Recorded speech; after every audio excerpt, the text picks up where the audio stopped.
Bismillah ar-Rahman ar-Rahim. Hello and welcome to Footy Judge Mo people. Hello for another game day reaction. Where Spurs are actually Spursy. Absolutely Spursy. Agendas against Chelsea are surfacing, are rising. A lot of people now don't rate Chelsea. A lot of people don't rate Cole Palmer. They say Chelsea are finished.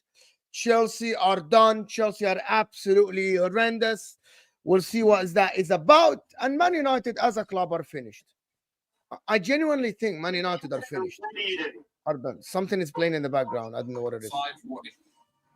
This is going to get us copyrighted right away. Chez is playing something, so I muted him. But big up everybody that is here. Listen, everyone, guys, hit that like button if you're here. We got 100 people joining on. Hit that like button, people.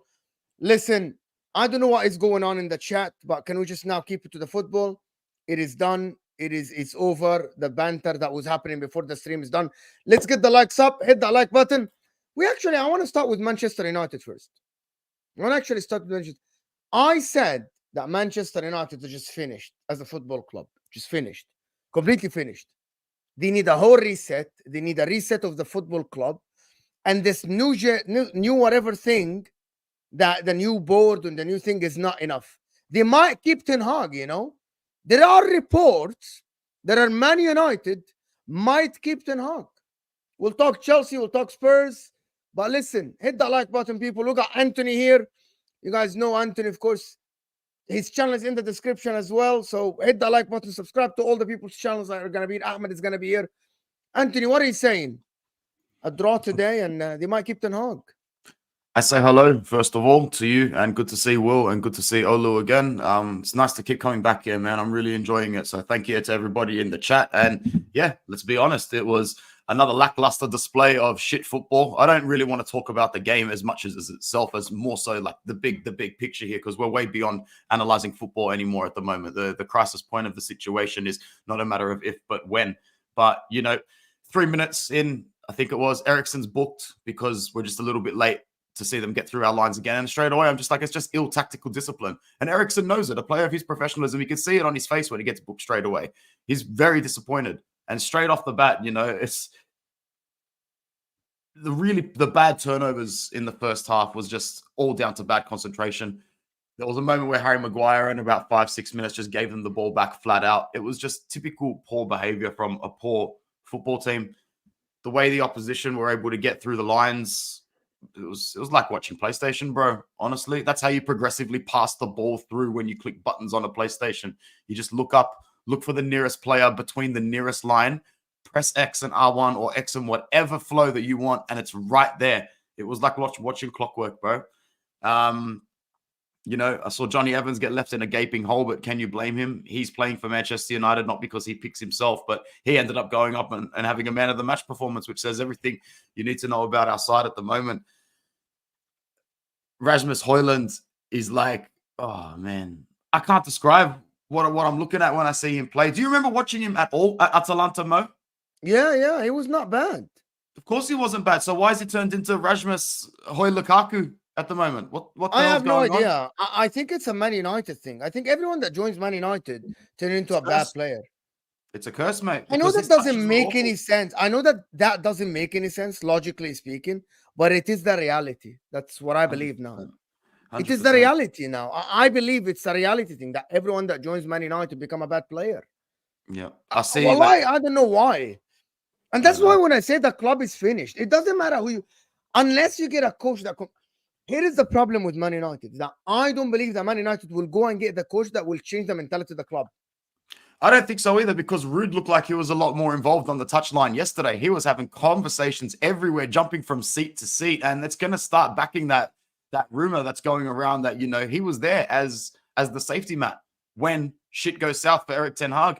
And that's why most of the fans are going to be looking at today going, Ineos needs to stop dragging this shit out.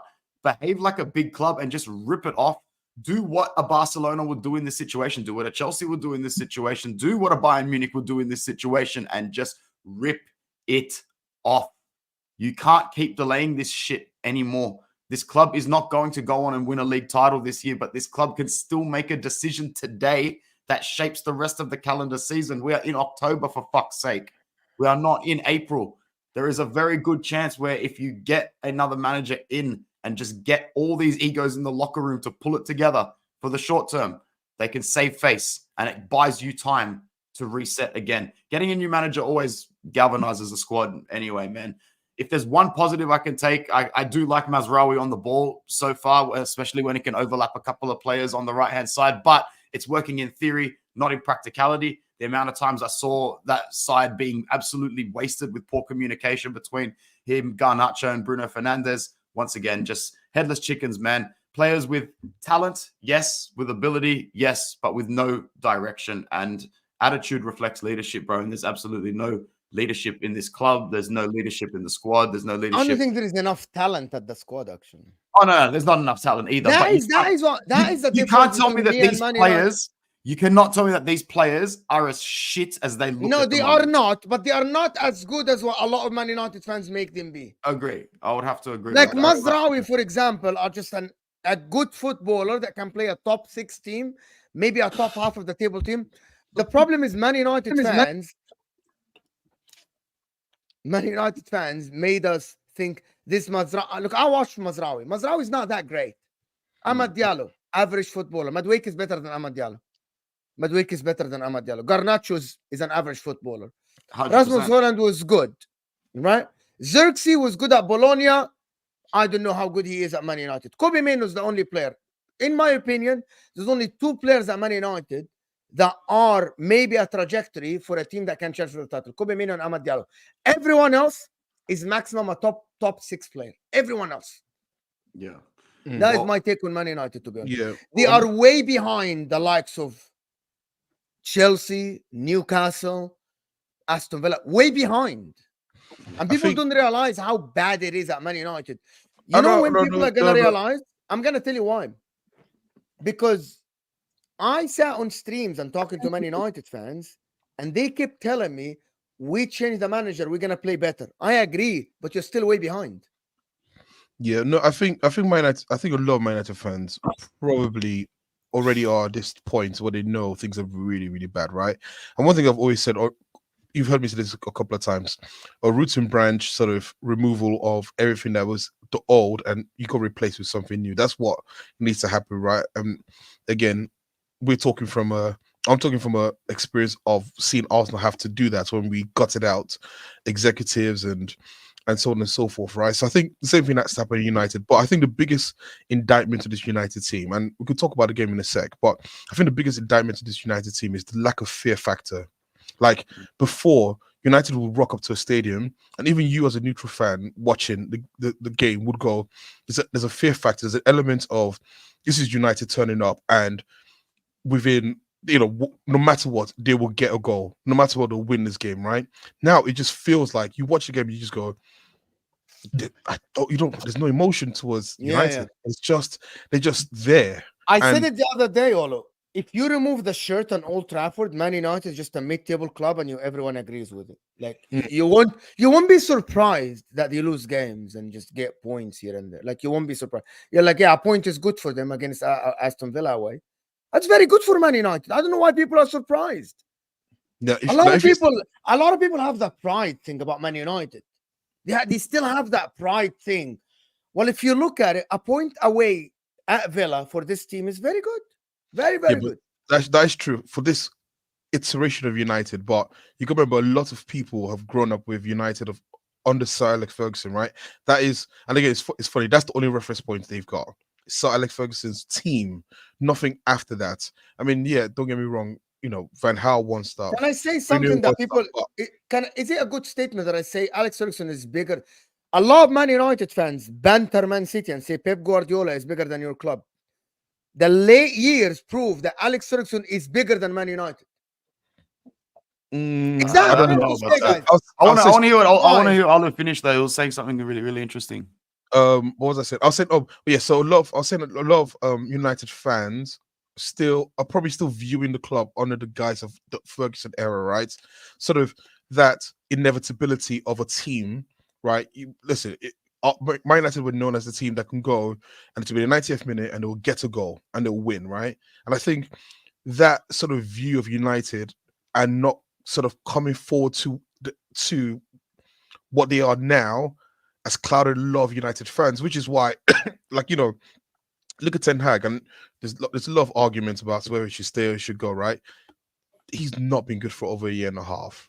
And like people who still sort of believe in this guy, like it's at some point the truth has to stare you in the face. But I think they're still thinking of the old United and laying that cloud of judgment. And of course, there's also issues they've had with getting rid of players, so getting rid of managers, player power, and so on and so forth.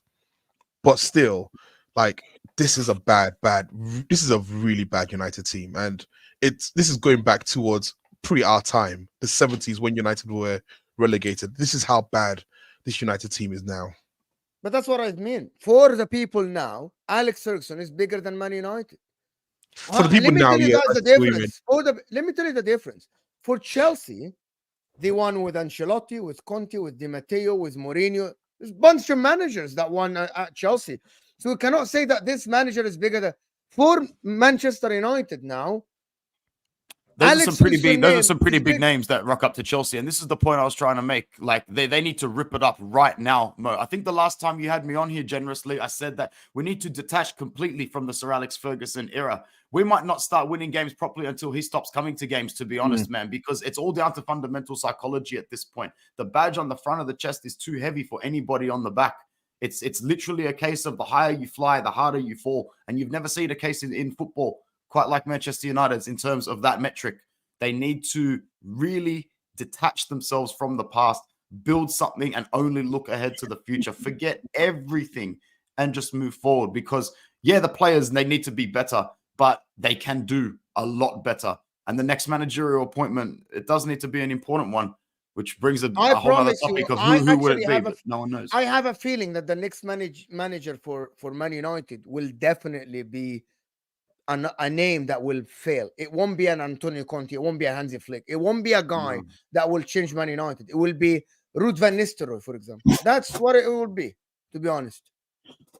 I'm looking at this Man United team and I'm like, okay, this club is finished. The club at the current moment, you're not linked to the top names. You aren't. And yeah, but I wouldn't say finished per se. The only reason why is because we've got even Barcelona, for example, right? When pre the La Masia generation that came through, there was a time when they were struggling to make Champions Leagues. Remember, like Rivaldo was scoring in the last second a bicycle kick, and then there was the years of like if anyone grew up with Barcelona in the early 2000s, it wasn't the same team when Xavi, Iniesta, and so on and so forth came through, right? So it can happen. The problem they right had now, superstars. yeah, but They had superstars. but it That's the failed. problem that you don't understand. That's what people. Olo, you are old enough. They had Rivaldo, they had Saviola, they had Patrick Kluivert. I'm sorry, with all due respect, they had superstars that over Mars, right? That's true. They had Luis Enrique. Yeah, They had Barcelona. All of that. Man United have zilch superstars. Zero names that mean anything to anyone. Zero. The biggest name that they have is Bruno Fernandes. That's the biggest name. I would say our biggest name is Casemiro, and I didn't even check our fitness report before the game, but why wasn't he playing at all? Why wasn't he starting in that game, bro? I think Man United are way behind the pack. Listen, there are news that they might keep Ten Hag, it's gonna be amazing. I love it. That's good. That's I'm good here for me. for it. It's good for the comedy. It's good for the content, people. It's amazing. It's good for the content. It's fantastic. They're just dragging out their latest yes man, bro. They don't Radcliffe, Ineos. They have no need to sack this guy just yet. What do they gain from it? I don't know. The fans are turning on him. Listen, guys, it's over 500 people here. Let's get the likes up, guys. Instead of writing Forza Juve in the chat because HUSAM told you so, you can like the video. It's all right. We're ahead of Juve in the table. We're ahead of Milan in the table. So you can just eat that. It's fine. It's fine. Yeah, the Inter are better than them.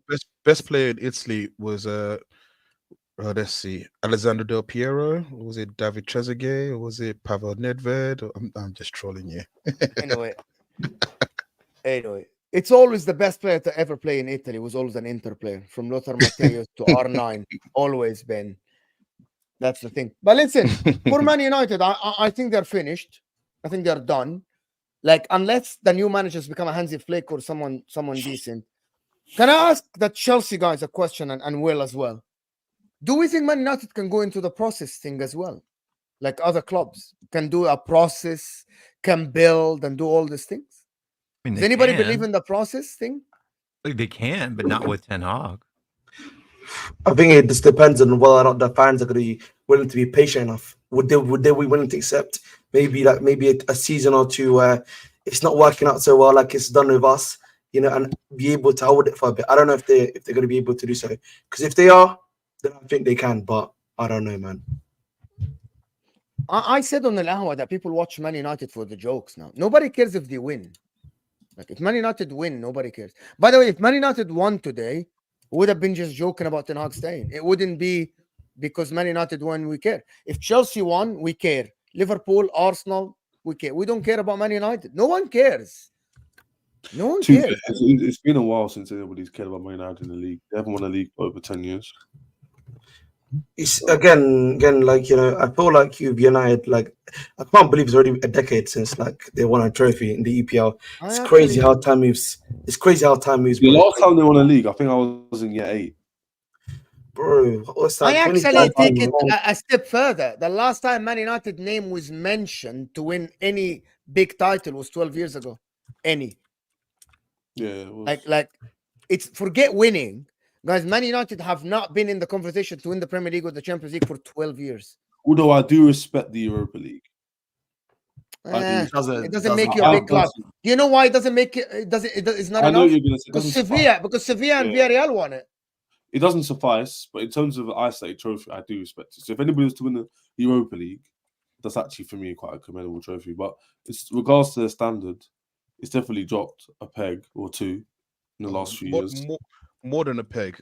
Yeah, Bro, no, but before it was like so. That's- Chelsea's only had it for a small stint of 2 years, but Arsenal had it for a long time. Where we had they were, like challenging to like top 4 becomes standard, and then it drops to make you. Then it drops to if you can get a domestic. Then it drops to.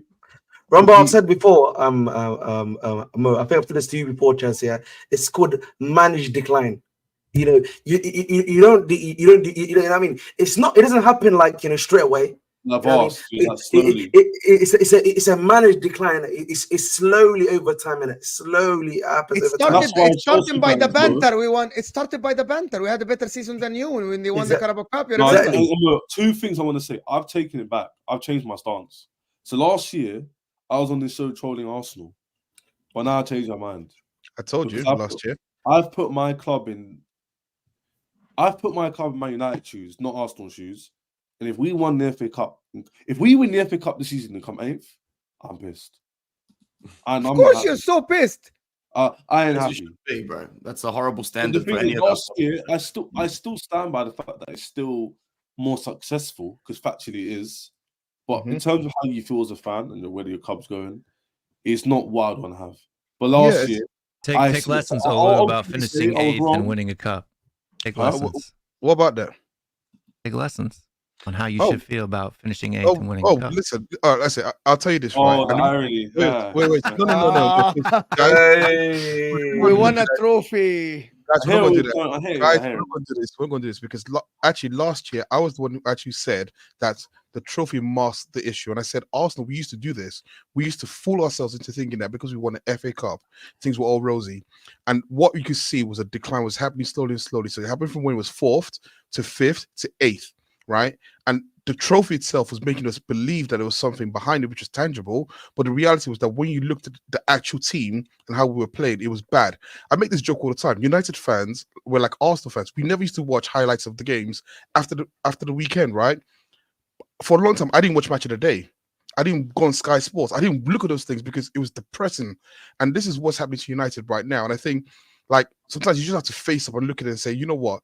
Like, everyone says the league is the barometer. It is the barometer in terms of like how good your team is, but also as well, you as a fan, how you feel about your team on a week-to-week basis is also a barometer. And I think most United fans will say they feel fucking sorry, I saw there. They feel pretty crap about it, watching the team every single week to the point where you don't know if you're going to get a victory or not, right? And that's what as an Arsenal fan. So, Will, yes, that's exactly how I felt.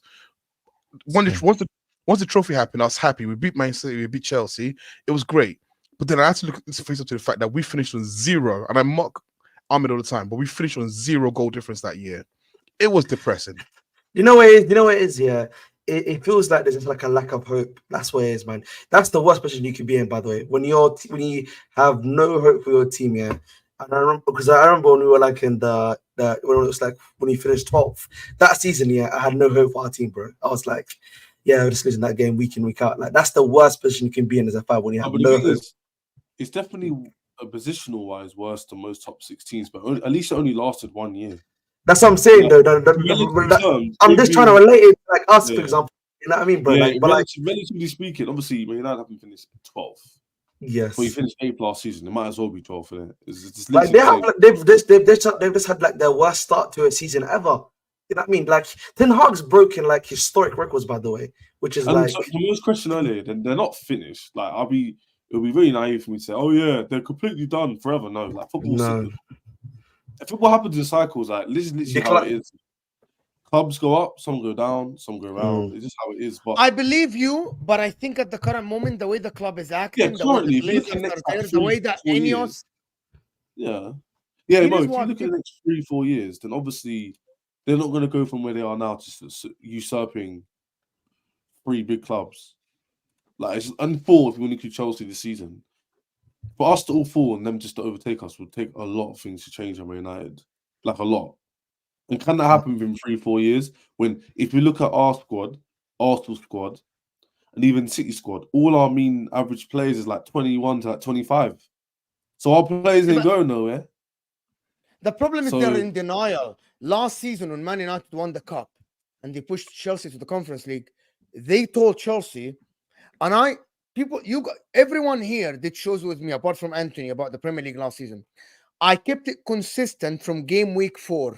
I said Chelsea look better than Man United on the pitch. They have a better trajectory. But Man United fans mocked me at the end of the season. We had a better season than Chelsea. I said, no, you didn't.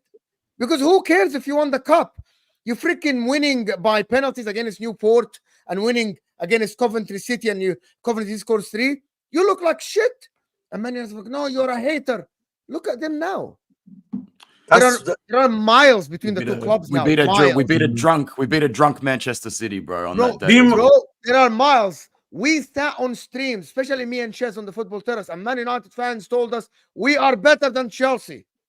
And I said, you are not better than Chelsea. You aren't in a place to actually banter. No, we are better than Chelsea. I said, no. And look at them now. You know what it is? They will pay anything to be just, I'm telling you what, they pay anything to be like Villa now, Man United. Just in a place of Villa now.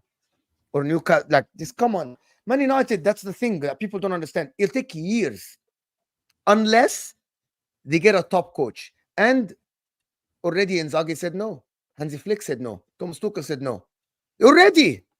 But they already had this issue in the summer, though. When they went to some of these managers already said no to you. So it's like, you know, how can you go back to them 2 months later unless you're going to be either be willing to give them what they want, or if they already said no to you, it's still a no.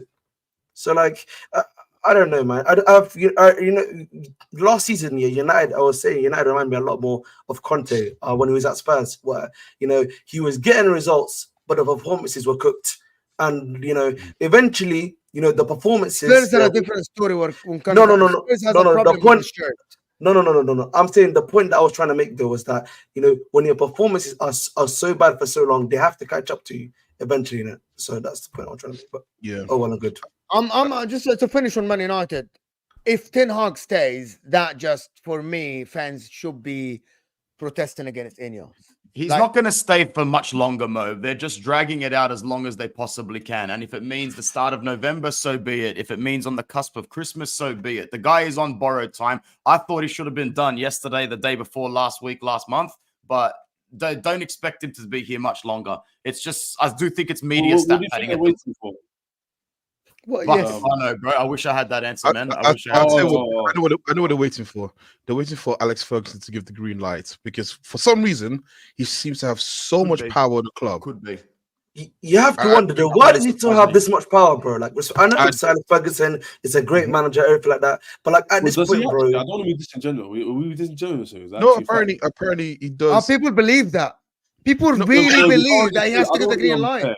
Can't just say those facts and state that's facts. Like, he might not. Yeah, that's what I'm saying. Like, there's no. Is he on the board? If he's not, then you can't say that. Yeah. He might be representative, like a spokesman, but I don't. Do they take advice from him? Do they actually take like advice from him or something like that? We can't say that, man. It's the board is doing. Yeah. So Alex Ferguson is the director of football board at Manchester United Football Club Limited. There you go. Oh, he is. Fair enough. Yeah. Wow.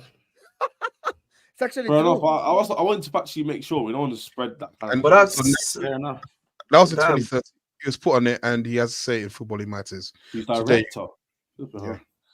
So he could be a non-executive director, but the fact of the matter is they still come to know.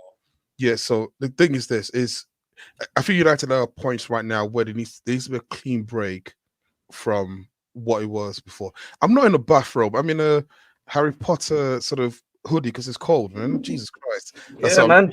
In the chat. Anyway, I want to move on from Man United. Bale, big up. Thank you so much for support. Big up Bale for that. I want to move on. Before we talk about Spurs, I want to talk about Chelsea. The amount of agendas today against Chelsea is crazy. Man. Too much, bro. It's really crazy.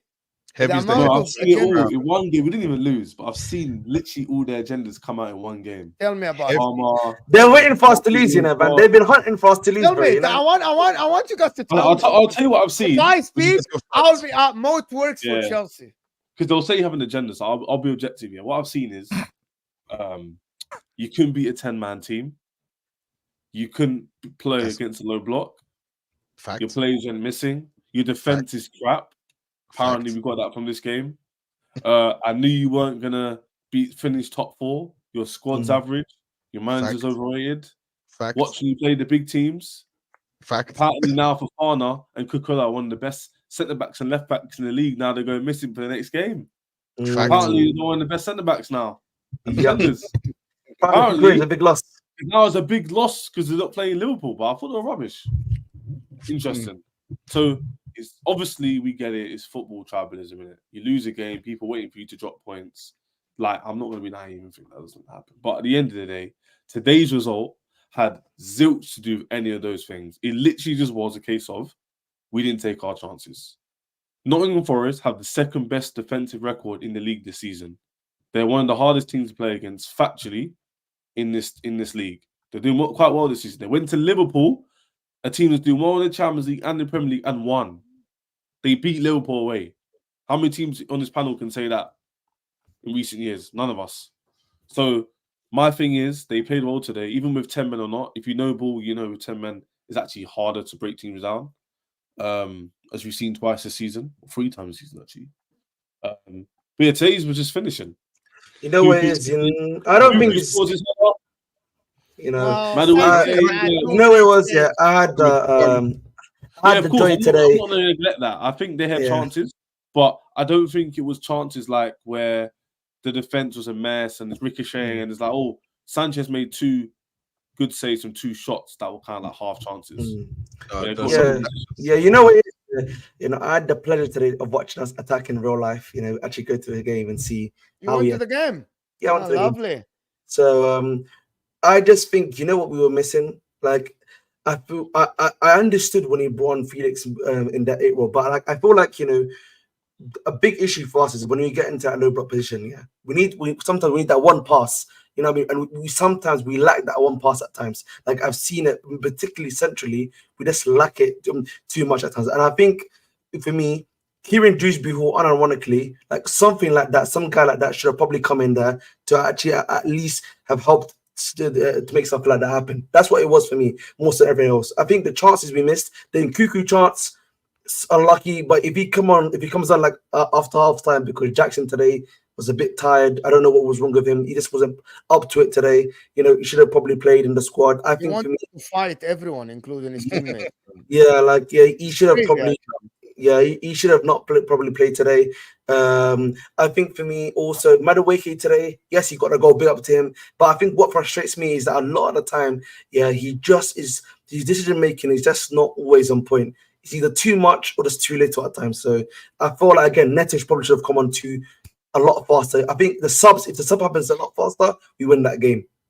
So That's the problem. You haven't mentioned Sancho yet, Ahmed. That is, you see, my issue. Everyone. That is Chelsea fans for you. They mentioned everyone.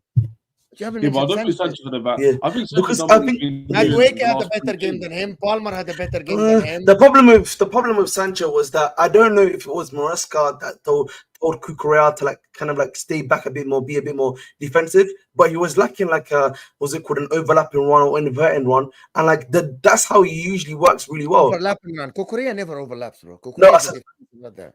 He overlapped at times. He was overlapping at times. Sometimes. Cucurella doesn't overlap. But the thing is, he wasn't even inverting this game. He was quite defensive. He was actually just staying back a lot of the time. So he wasn't even adding anything to the team. So obviously, I do want to talk on players who didn't perform, but they weren't the reason why we didn't win this game, though. Why didn't you win then? Because I don't think we won because we weren't clinical enough. That's the only difference. Like, we had chances. So despite the facts, for example, but that's no mean dirt. There's many ways to lose games. It's not one way. You said you didn't win because you weren't clinical enough. Of course, if you're clinical, you score goals. I mean, it's kind of self-explanatory. Doesn't mean if you're clinical doesn't mean you're going to win a game. You still lose a game being clinical. Anyway. I actually don't think. I didn't think it's not about being clinical enough. I thought your creativity was not magnificent today. It was not great. That's not true, because against a team like Nottingham Forest, who play the way they do, any team you play, Champions League, whatever. If you know the way they're going to play and you create 3-4 chances, which I would argue are clear cut, and you don't finish them, and you come away with a draw, No one said you have to create 10 chances a game to win. If you create 3 and score 1, you can still win a game. Look at Bournemouth and Chelsea. We didn't create very much. You created 3. You scored 1. You scored 1. I would say for me, we should have scored at least twice in that game. And if we score twice, you win the game. If you have that logic, Forest should have scored 2 to 3 times then. Yeah, as I just said. It's a fair result in the end. It'll be 3-3. So first, I think a draw is a fair result, but we should, in my opinion, we still could have done enough to win. So okay, I'll go back to why there's a meltdown. I say there's been some Chelsea fans. No. What Mo said has been a meltdown. I said the reason why there's been some meltdown. It's not a meltdown. It's but everyone now is jumping on Chelsea are shit. So even that. So the reason why is because there's some Chelsea fans who wrote checks that with their mouth that their body can't cash, as that old saying goes, right? And remember last week when the conversation was the best player in the world is Palmer, right? And I was like, this is kind of weird. This is sort of reactionary, and everyone's going off one game, right? I heard Don this week say, for example, Chelsea got the best defensive midfielder in the league in Caicedo, and then also Lavia as well, right? And then also the thing of Palmer was the best player. So also it's like, well, Chelsea have got the best midfield. The point I'm trying to make is when fans, and as fans, it's fine for us to obviously do this. This is what makes us fans, right? But when we start saying some of these statements, what starts to happen is the microscope gets put on you.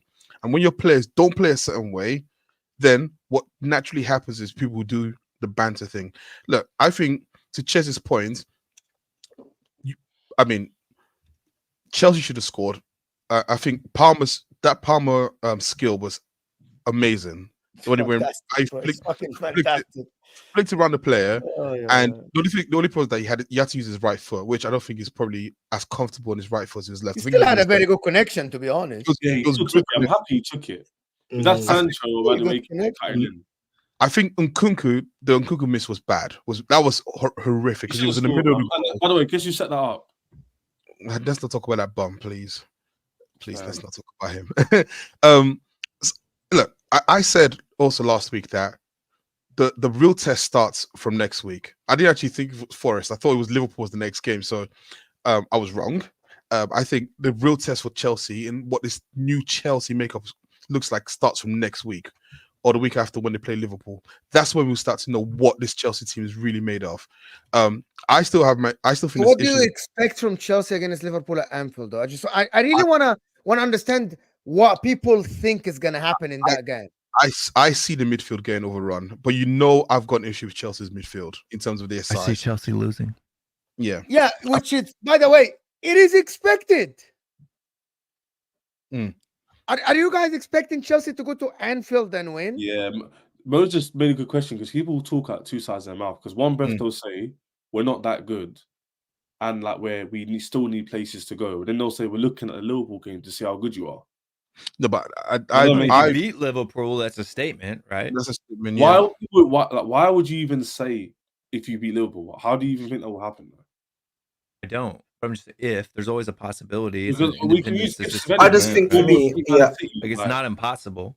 I get that. Nottingham Forest did it. Is they're alluding to you just said Nottingham Forest did it. Yeah, but Nottingham Forest did it differently. Nottingham Forest defended the whole game and had one counter attack at the end, and they won the game. Yeah, but Chelsea aren't going to do this. But still did it. That's what I'm saying. But it doesn't. By the way, that doesn't prove anything for Nottingham Forest. No, but that win, that's what people for that performance by Nottingham Forest. That doesn't prove anything to Forest. Right, but what proves to Forest, the real test for Forest is winning against the bottom half. Not going to Liverpool and win, because that can be a one-off. But that wasn't the conversation. We're not talking about Forest. We're saying Chelsea, all I said was if you go to Liverpool and you win, that makes a statement, right? Why do you expect that to happen? Winning? I'm like, well, it's possible. Is it likely? No, but it's possible. Yeah, but it is possible. No one said anything, but no one said it's not possible. People are alluding to the fact we should be winning. Every time I'm asking, nobody said you should be winning. I'm going to ask the question. People are alluding to it. Ask the question. Olu, what do you expect to Chelsea to do at Liverpool? How would you judge them if they do what? You will say this. If you do what? Yeah, I want to hear it then. I would Because I want to say hear it from everyone. so. For me, it's not going to be the result. It's putting up the fights, right? And in sense of like last year, for example, the games against Man City and even this season, the start of the season was they put up a bit of a fight. I think I don't expect them to go and win. I give the favorite tag to Liverpool in that game, right? I think they're a better team right now, and you're playing at Anfield, and Anfield's mythical to me, right? But I think if Chelsea go in and put in a fight and basically don't get overrun, then that tells me there's a difference in this Chelsea team. And also the point I'm trying to make is that you say, why do people put this expectation in terms of that? Well, if there's statements such as Chelsea have got a world-class midfield, the best player in the world, and I've got the best attack in the league, but the only deficiencies is the defense, then the expectation will obviously rise. And then that's where we'll say, well, if that's the case and you've got all these factors, you should be able to then go and show that at a place such as Anfield, at the Emirates, at Tottenham Stadium, well, maybe not Tottenham Stadium, going to some of the bigger stadiums, right? That's the point. So it's again, for me, I guess it's just to see that. So you're saying you're just looking for the performance, not necessarily the result. Yeah, I get what you mean then. So if we lose 1-0 and it's narrow, you're not going to be like, oh, Chelsea lost, haha. Yes, you will. No, I wouldn't. But bro, you know me. I wouldn't do that. I would easily say that Chelsea actually are playing better than I thought because my thing is always that I don't believe in your midfield more than anything else because I just think it's a bit too small and not powerful enough, right? But if your team's going and playing above what I think their level is, then that's the point I'll be like, you know what? Actually, yeah. This Chelsea team, in terms of what I expect, is serious because I think the midfield is the engine for all teams, basically. But that's just for me. All I'm looking at Chelsea at that game is performance. That's it. And when I mean performance, is trying to control the game, trying at least to play create a couple of chances, defend better than how they defend against oppositions. If they lose 1-0, if they lose 2-1, it's good. It's okay. If they get a point, it's positive for them. If they get a win, great. But otherwise, this notion that if you go to Anfield and lose, we'll cook you. What do you mean? Man City going to Anfield expected to lose, by the way. Arsenal going to Anfield expected to lose. Everyone going to Anfield expected to lose. So you go there and play without fear, play your brand, and then get back in the dressing room and go again. It's the same not going to be a result that creates adversity. Anfield never really creates adversity. Yeah, it's weird. Unless you get slapped 7-0, you know what I mean? Exactly. Yeah, if they get cooked like 3-4, yes. Yeah, obviously. Yeah. People going, oh, you wait till Liverpool, we'll see the real you. Not really. We'll see one game, yeah, against a big team, but it doesn't really prove or disprove anything. We might play poorly and then get a result against Newcastle. Might play well and then play poorly against Newcastle and get another draw at home. We would ask this question on Al Ahwa, okay? Which Chelsea player have the trajectory to be a title contending player from this team? It's a very important question. I'd say Colwell, Gusto, Caicedo, Lavia. I'll play him over Enzo right now, so I say Lavia. Sancho, Palmer. No, you already said Palmer, I think. No, I didn't. I went for defense. He said Colwell. I said Colwell. Yeah. Oh, yeah. Sorry. I heard Cole and I thought Cole. Sorry, I forgot to say one name. Wesley Fofana. I think you believe Colwell, Fofana, Gusto, of course, Reece James. We know that. Yeah, we changed it. Caicedo, Lavia, Cole Palmer, Sancho. Who else? The wingers are a bit more difficult because they're either going to be title. You know what? I was thinking. You believe Sancho over in Nkunku can be a title contender? No, I haven't stopped finished yet. Nkunku, Pedro. I'll take Pedro as well. You believe you have 9 players that you know it is, man. That question's kind of a lowly question. I'll tell you why. Can you see? What? Can I tell you why? You did it on purpose. You walked yourself into a problem there. Not even. Hold on. I am absolutely saying that for a reason because it was presented by Hamza on Al-Awa that Chelsea only have 2-3 players that can challenge for titles. Everyone else needs to be changed. This is the thing, yeah, which everyone in this panel can say is facts. Titles are decided by your manager. Yeah. In terms of he gets the best out of the players. And then they perform to their level to help win silver, whatever it is. So, for example, Man City don't have 11 world-class players, but they might have 4 or 3, and the rest do their job to a high enough degree where they can win enough games to win the Premier League. Arsenal can beat them in the Premier League, and they arguably have no world-class players. So the question is, who can perform consistently? I think most of our players can perform consistently. Now, what we need within that is world-class players in there. I call them pillars, to help when it gets tough. So when the wind comes in, the house is still standing. You know what I'm saying? So that's that sort of thing. When it's flooding, the house is still there. So my point is that if Chelsea can get Palmer, Cole and Caicedo, the spine, with a new GK at a very high level, then you can see us push up in the league. You know what it comes down to, guys. You know what it comes down to. I think we have a lot of players who have this potential, right?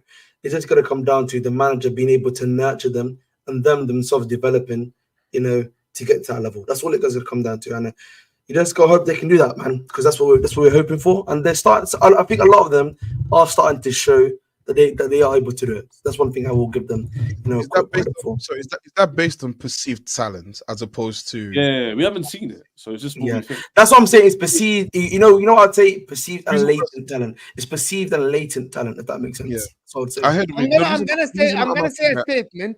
The starting point from Chelsea now, is it better than the starting point of Arsenal with the current team under Mikel Arteta? I'm not talking about the Aubameyangs and the Pepes. I'm talking about the Ben Whites, the Gabriels, the Zinchenkos, the Gabriel Jesus, the Saka, the Odegaard. Is this Chelsea starting place now better than that Arsenal team that started and he got fifth almost? It's hard to answer that. You know what it is? You know what jars me? It's like, because you spend money, like everything gets elevated, which is natural, right? But they've had their manager for 5 years. So like it's just, if we had Mariska for 5 years with the same squad, you don't think we should be competing for a title? Of course we should be. You don't think we'd see players improve to be not world class, but knocking on the door? I would probably expect that, and I probably would see that. But it's just hard to say right now because we don't predict the future based off what we don't know. That's what we do know. We talk about the future anticipating based on the givens we haven't seen. We haven't seen enough to say whether that or not.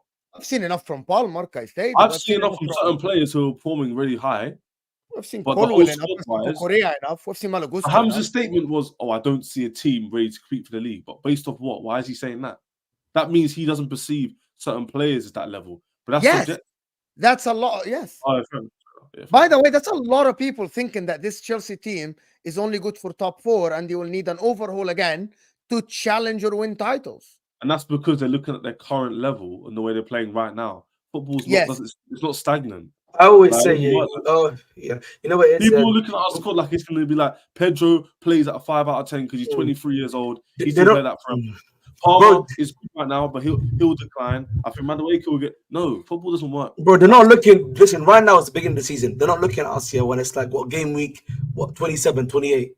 Yeah, when these guys have been there for almost 4, 5, 6 months now, they've been playing for the team consistently. Then we can actually judge whether or not these guys are still going to be playing a 5 out of 10 or an 8 or a 9 out of 10. Then, you know. And then, like I said, that's my opening statement. The most important factor would be the manager. Are you a lawyer? So, are you a lawyer? My thing would be if Chelsea had the same manager for 5 years.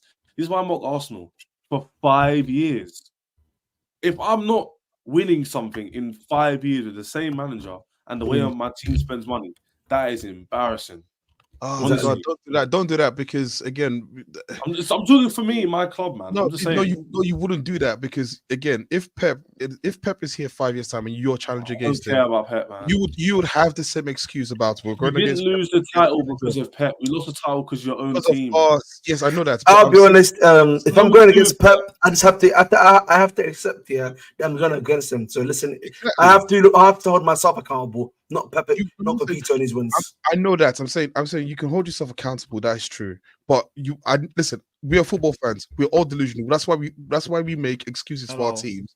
Ches makes, especially you, Will, and I'm gonna come to your delusion very soon. Don't worry. When we get to Tottenham, but yeah, that's why again, when we talk about our teams and anyone says anything negative, a lot of times we don't see that because we see delusion. Trust me, it's a team.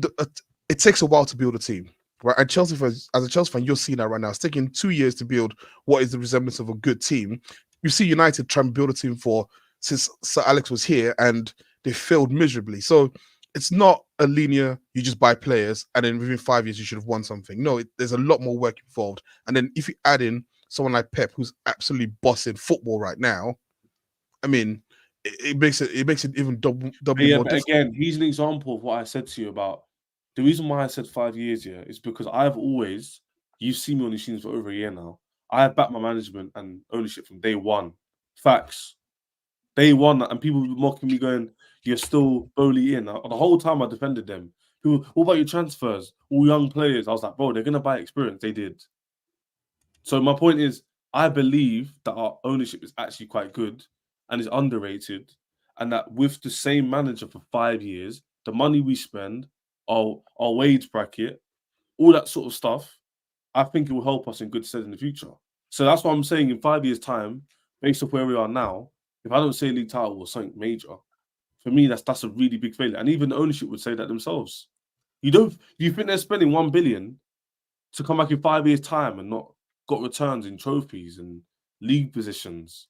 We're in year 3 right now, so like, they're not going to do that and no returns. They're business people. People tell me all the time they're business minded.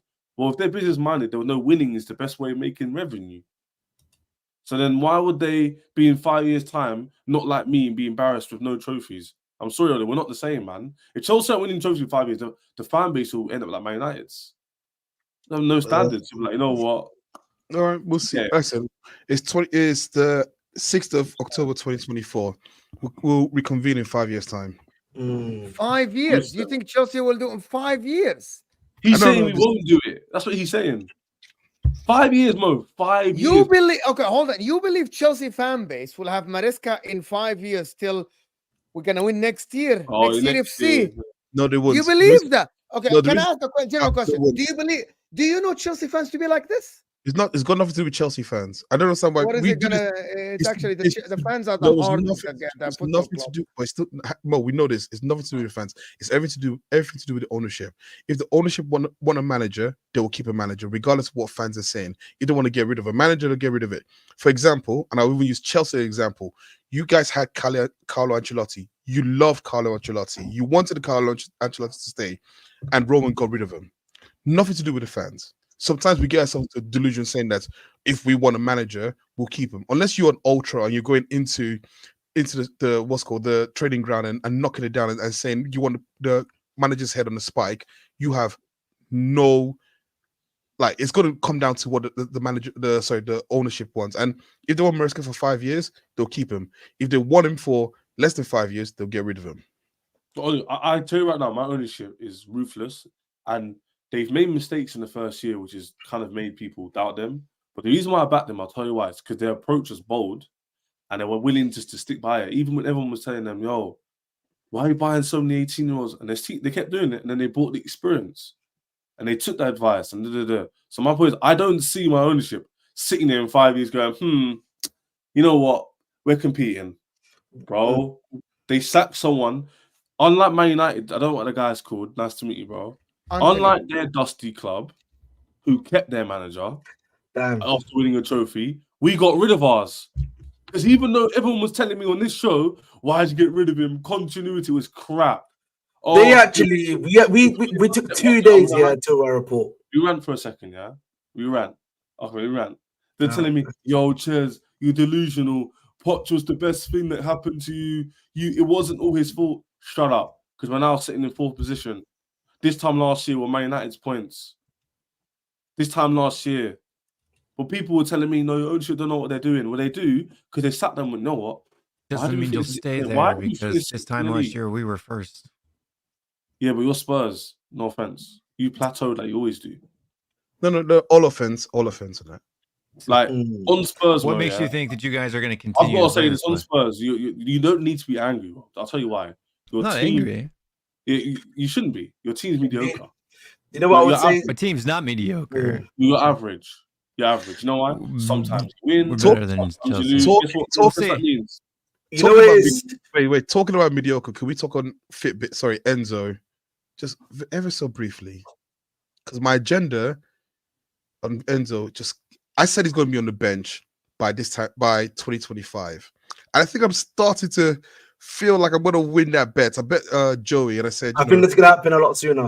I think it's said, next not game. 2025, bro. Next game is on the bench. Next game is gonna be on the bench, bro.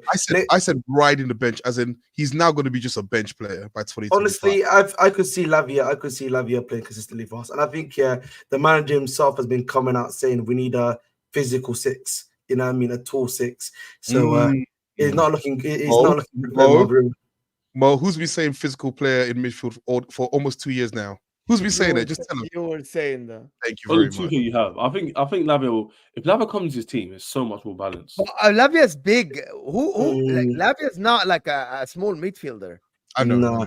I think maybe he's talking about the backup. Like, people make it like Lavia and guys, and also people don't understand that Makaleli was not a 200-pound player. Aston wasn't tall. Like, he wasn't a 200. Oh, Kante wasn't either, bro. He wasn't. Makaleli was skinny, but he was a stud, bro, in the midfield, bro. Makaleli, you know what I'm talking about. The midfielder has to be. Was about 5'10". That's what I'm saying. Aston was 5'9" 10. There you go. But SCM, listen, SCM was the bison, right? So like that, and then Kante had 4 hearts and 16 lungs. Okay, these are freakish players, and Makaleli is the greatest defensive midfielder I've ever seen play football. So, you know, let's put those guys to one side. Imagine when he was class. I believe Makaleli was the best defensive midfielder I've ever seen. Arguable. I believe it. He's definitely one of the best. I mean, from my generation, that's for sure. Yeah. Listen, to be honest with you, Chelsea. Here's the thing about Chelsea, and I'm gonna end the Chelsea thing on this part before I do the super chat. This notion that they talk about Chelsea and they're like, "Why aren't you challenging?" And then you're in top 4 race, and when Chelsea fan come in and say, "We're gonna get top 4," they say, "Why aren't you? You said you're gonna be ahead of Liverpool, and your players are not good enough." Make up your mind. I want people to make up their mind on YouTube. It's either you don't rate Chelsea, so top 4 is their limit, or you rate them enough, so that means not making top 4 is a failure. You cannot say both, right? You cannot say both unless you're going to talk about the money and the money spent. For me, I think Chelsea have a talent to make top 4. I back Chelsea to get top 4. I think they have the deepest squad in the league. The deepest squad.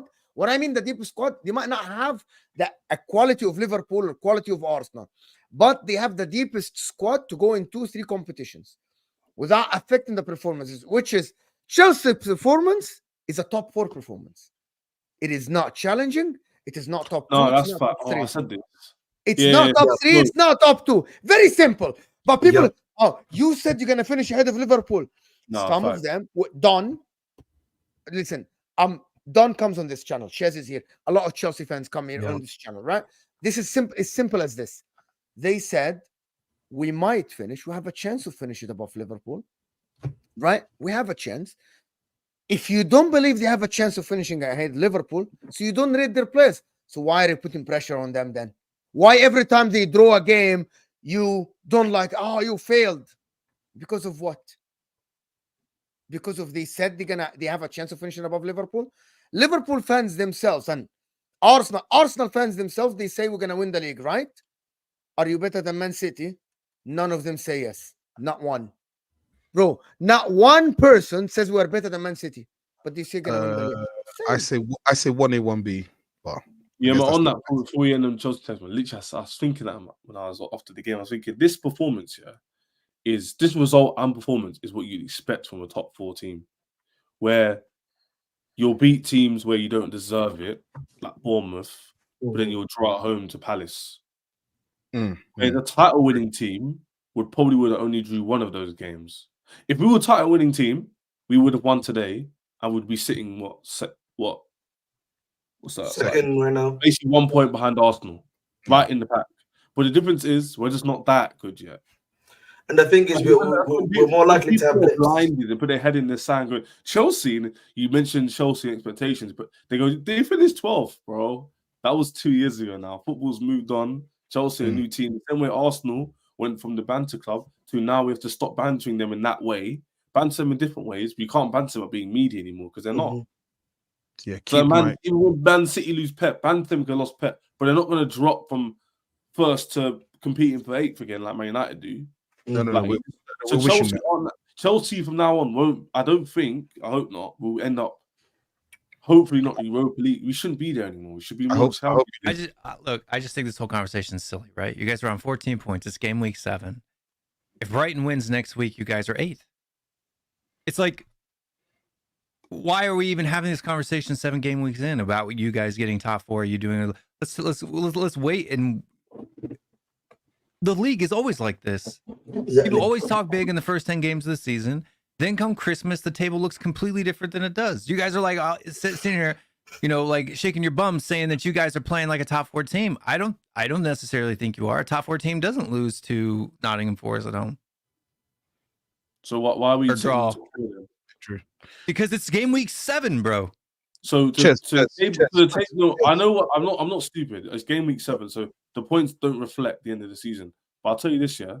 The table right now looks very realistic to me in terms of where the club is. Wait. His PTSD is actually just right there. Yeah. So it's not PTSD. It's simply facts. Because like reality is like a team doesn't. The table still forms game week 10. Yes. This doesn't make statements, so it doesn't mean it doesn't form. Like you're starting to see. You're talking about you being in 4th place right now when you're literally 2 points above Brighton. Brighton had a good start to the season. What are we doing here? You're 2 points above Newcastle. Well, you love facts, right? Before we beat them, they're unbeaten in the league. Can you say that? No, you can't. So they deserve to be sitting with it. But they're 2 points ahead of us. But to be honest, Brighton hold on. Can all this? Will, what's the statement? I like the statement that. here is I don't understand why after you guys draw with Palace and you draw with Forest, that you guys are here shaking your bum saying that you're playing like a top 4 team. Because we are. So hold on, Chez. Well, who's playing like a top 4 team in the league? Right now? Yes. Aston Villa is playing like a better team than Chelsea is. You're all simply above them on goal difference. That's it. Look at the results, man. They drew Ipswich Town. Well, that's one. You guys drew against Palace and Nottingham Forest. Didn't they also lose against someone? Who did they lose? I swear they lost to Arsenal too. So they've done what you've done. Very similar to us. That's one of the same points. They drew to Man United. That's what I'm saying. So why did they look more top 4 than us? And we're above the league because they finished in the top 4 last year. Yeah, so they basically last year you just moved the goalpost. You guys finished 6th. I'm talking about this season too. Look at the teams that they lost to or were expected to lose to. Again, we are actually. You guys literally have had the easiest start to the season of any team sitting here on this panel right now. I just want to say, you're shaking your bums. No. I've got a question, Ahmed, yeah. When I ask you a question, I'm gonna ask you the same question again. I literally just said. What happened to who's looked like a top 4 team this season? Aston Villa.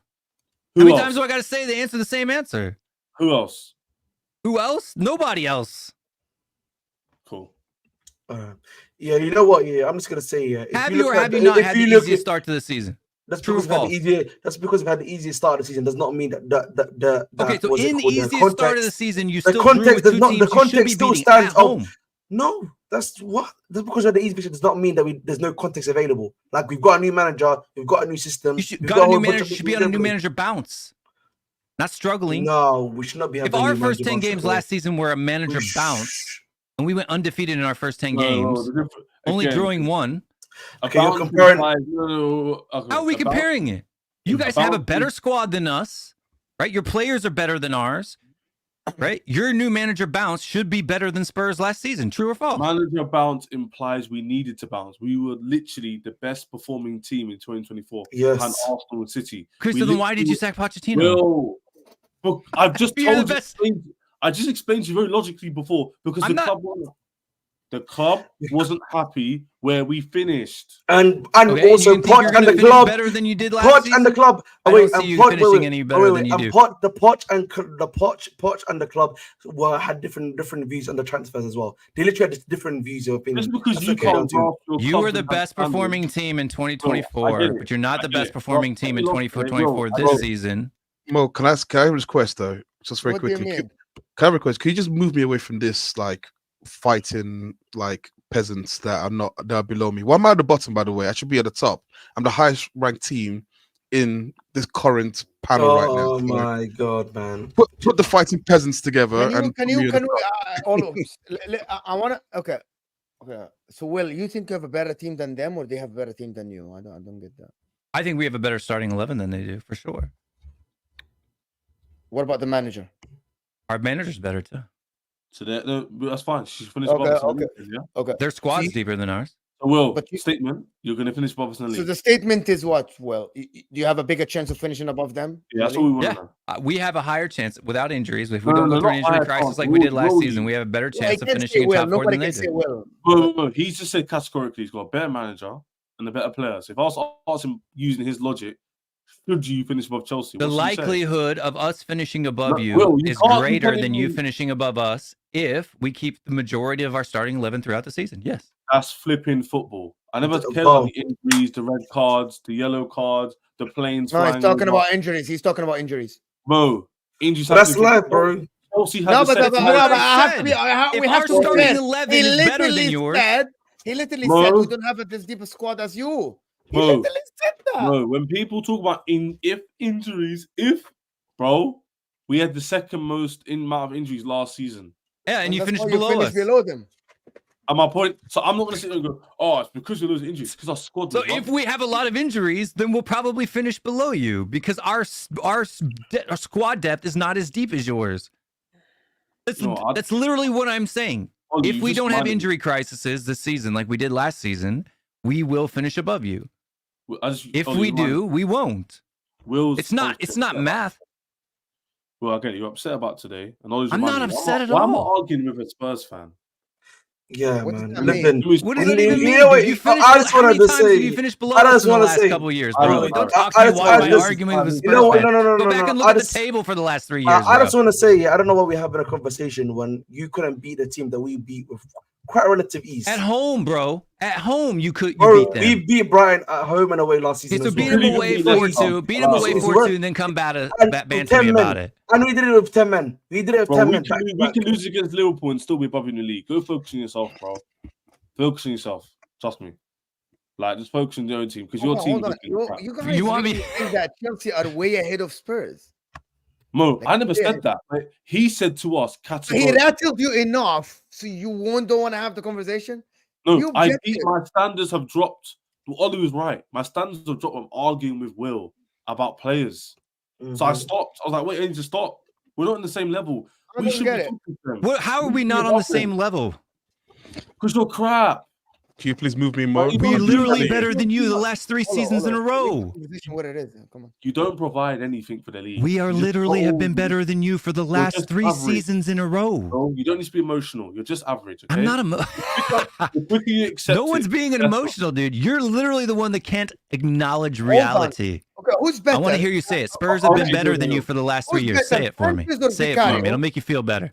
The Spurs aren't average. Do you want me to read out some numbers? And No, no, And I want you to hold say on, hold Spurs have on, been hold better on. than you for the last 3 years. Say it. It'll make you feel better. Can we really make this easy? Who's better, Vicario and Sanchez? Vicario. Even. Vicario, for sure. Even. I think it's Vicario, even. no, Spurs Vicario- like good. no, he's better. You're than Sanchez. overrated. Let's be objective. We're saying who's better. We're not saying who's the best in Vicario's the world. better, but they're both average. Okay, Who's that's better? it. The So that's two your two center backs or their two center backs? Romero and Van Our der Ven two. or your center Van der backs? Ven Romero, easy.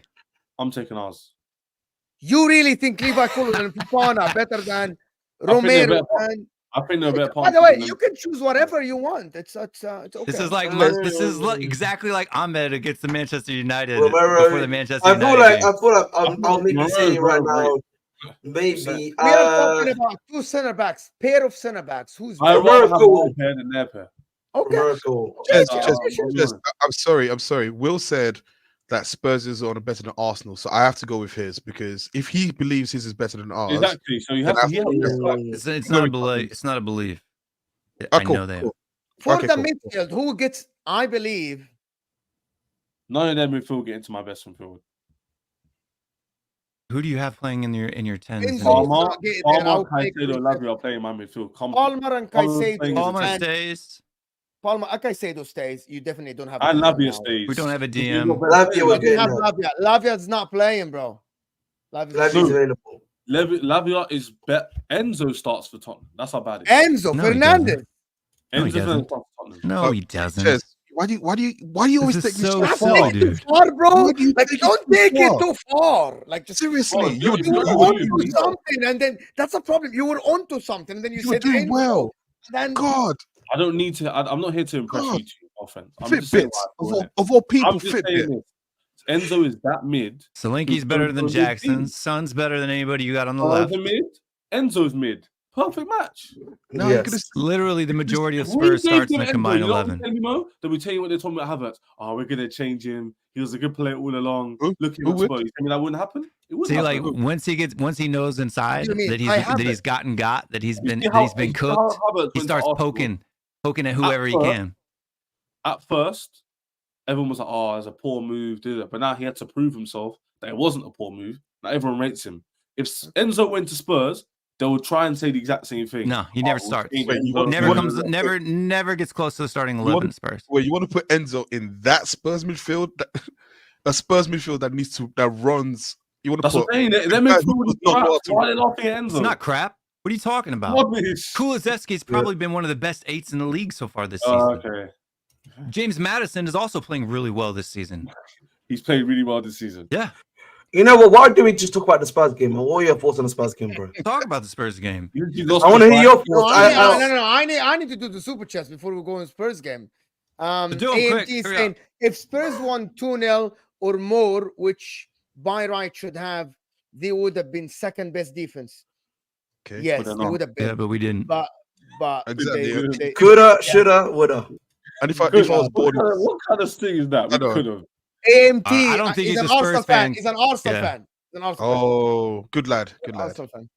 So it's banter because Mm. well, I swear to God, when Spurs were winning 2-0 and they were cruising, I literally thought about. I looked at the defense and like Spurs defense are doing so well, and then bang, 3 goals Three in one goals. half. Hmm. You're quoting Don. He chats more trash than HUSAM, and he consistently flaps his gums. Chelsea are building baby steps. Don't ever count us out.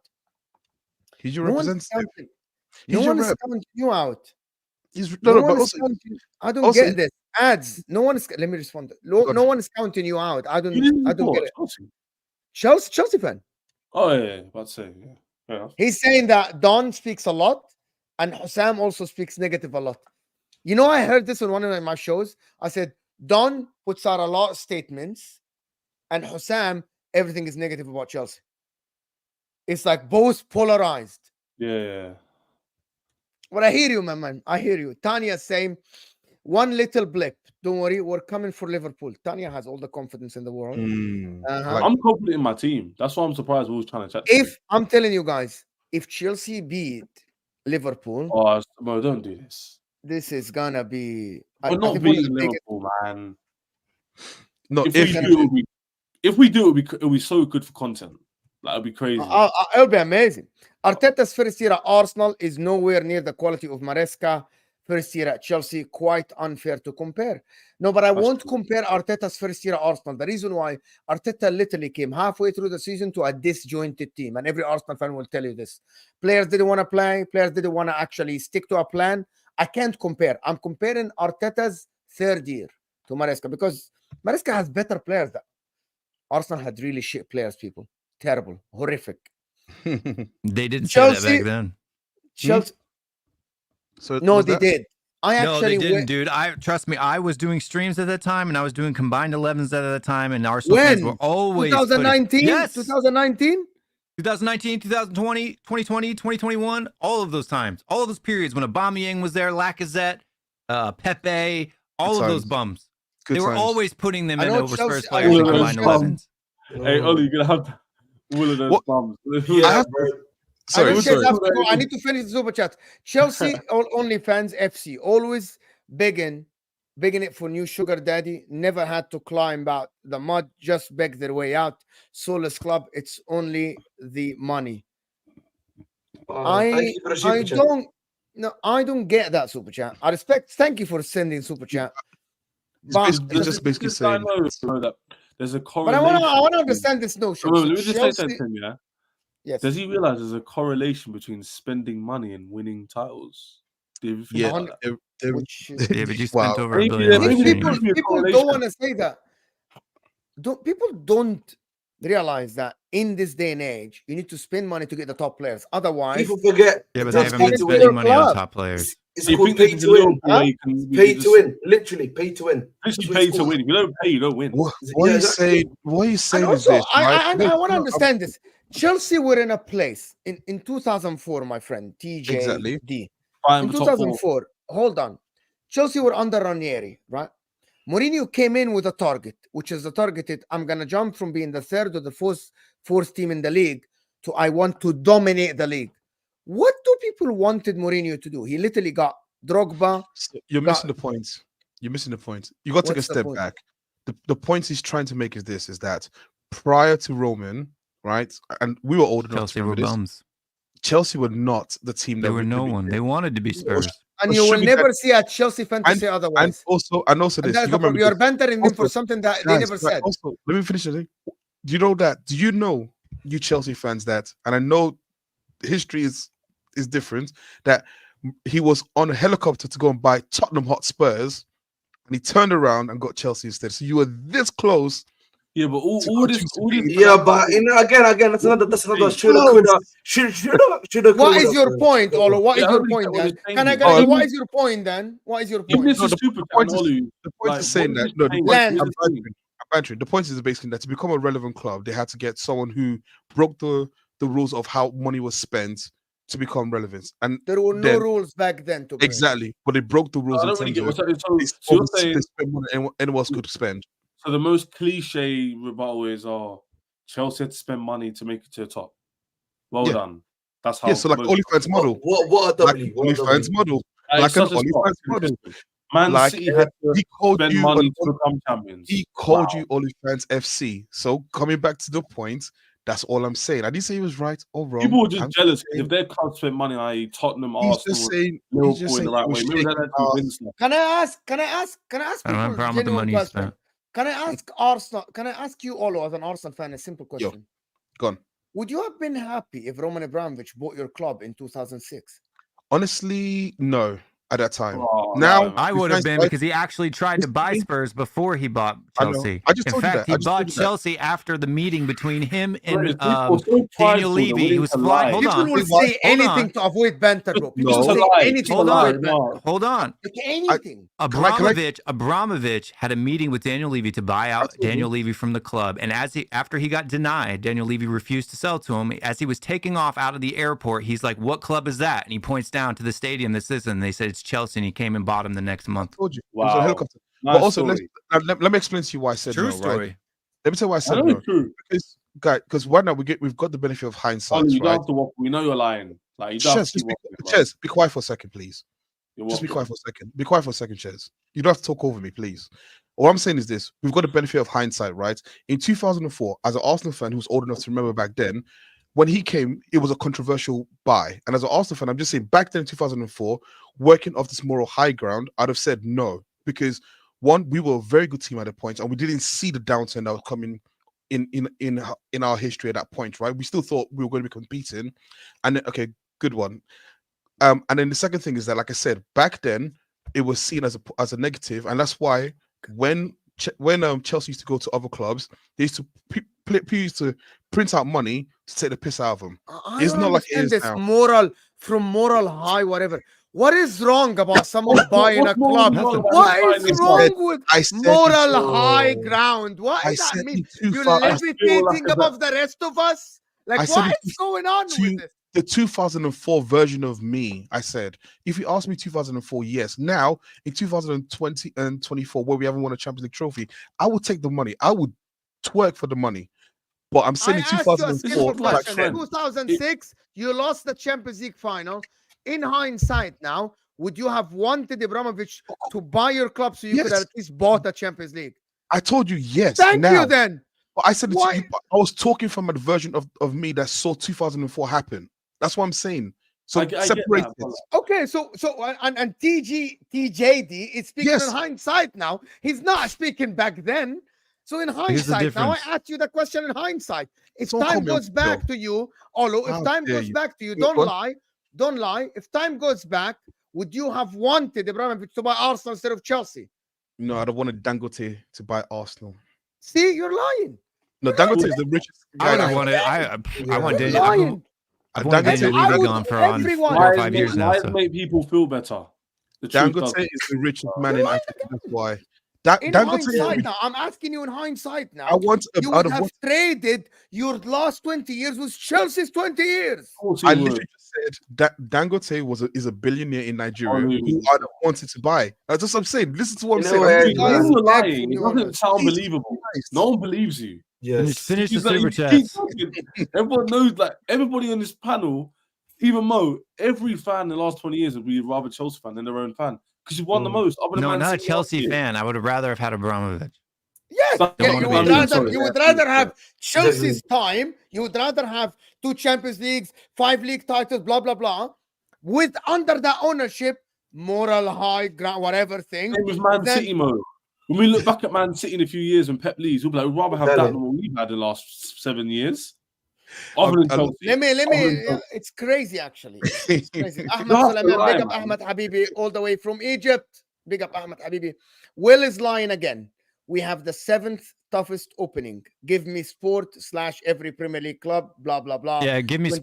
Sport is literally a news organization with some guy sitting in his flannel shirt writing an article. Go look at Opta and then come back. Ahmed, here's your response on Opta. Will, if you can send me Opta, I will post it on the screen. Thank you so much, Ahmed. Here's your response, Ahmed. Will send me the Opta for the tough stuff. I will not take banter or bullshit from a club that bottled a 2-0 lead versus Brighton and haven't won anything since 2009. You'll take it if I give it. But hold on, I don't understand. There was no banter here. There was just Will thinking that his team is better than Chelsea, and Ches is saying no.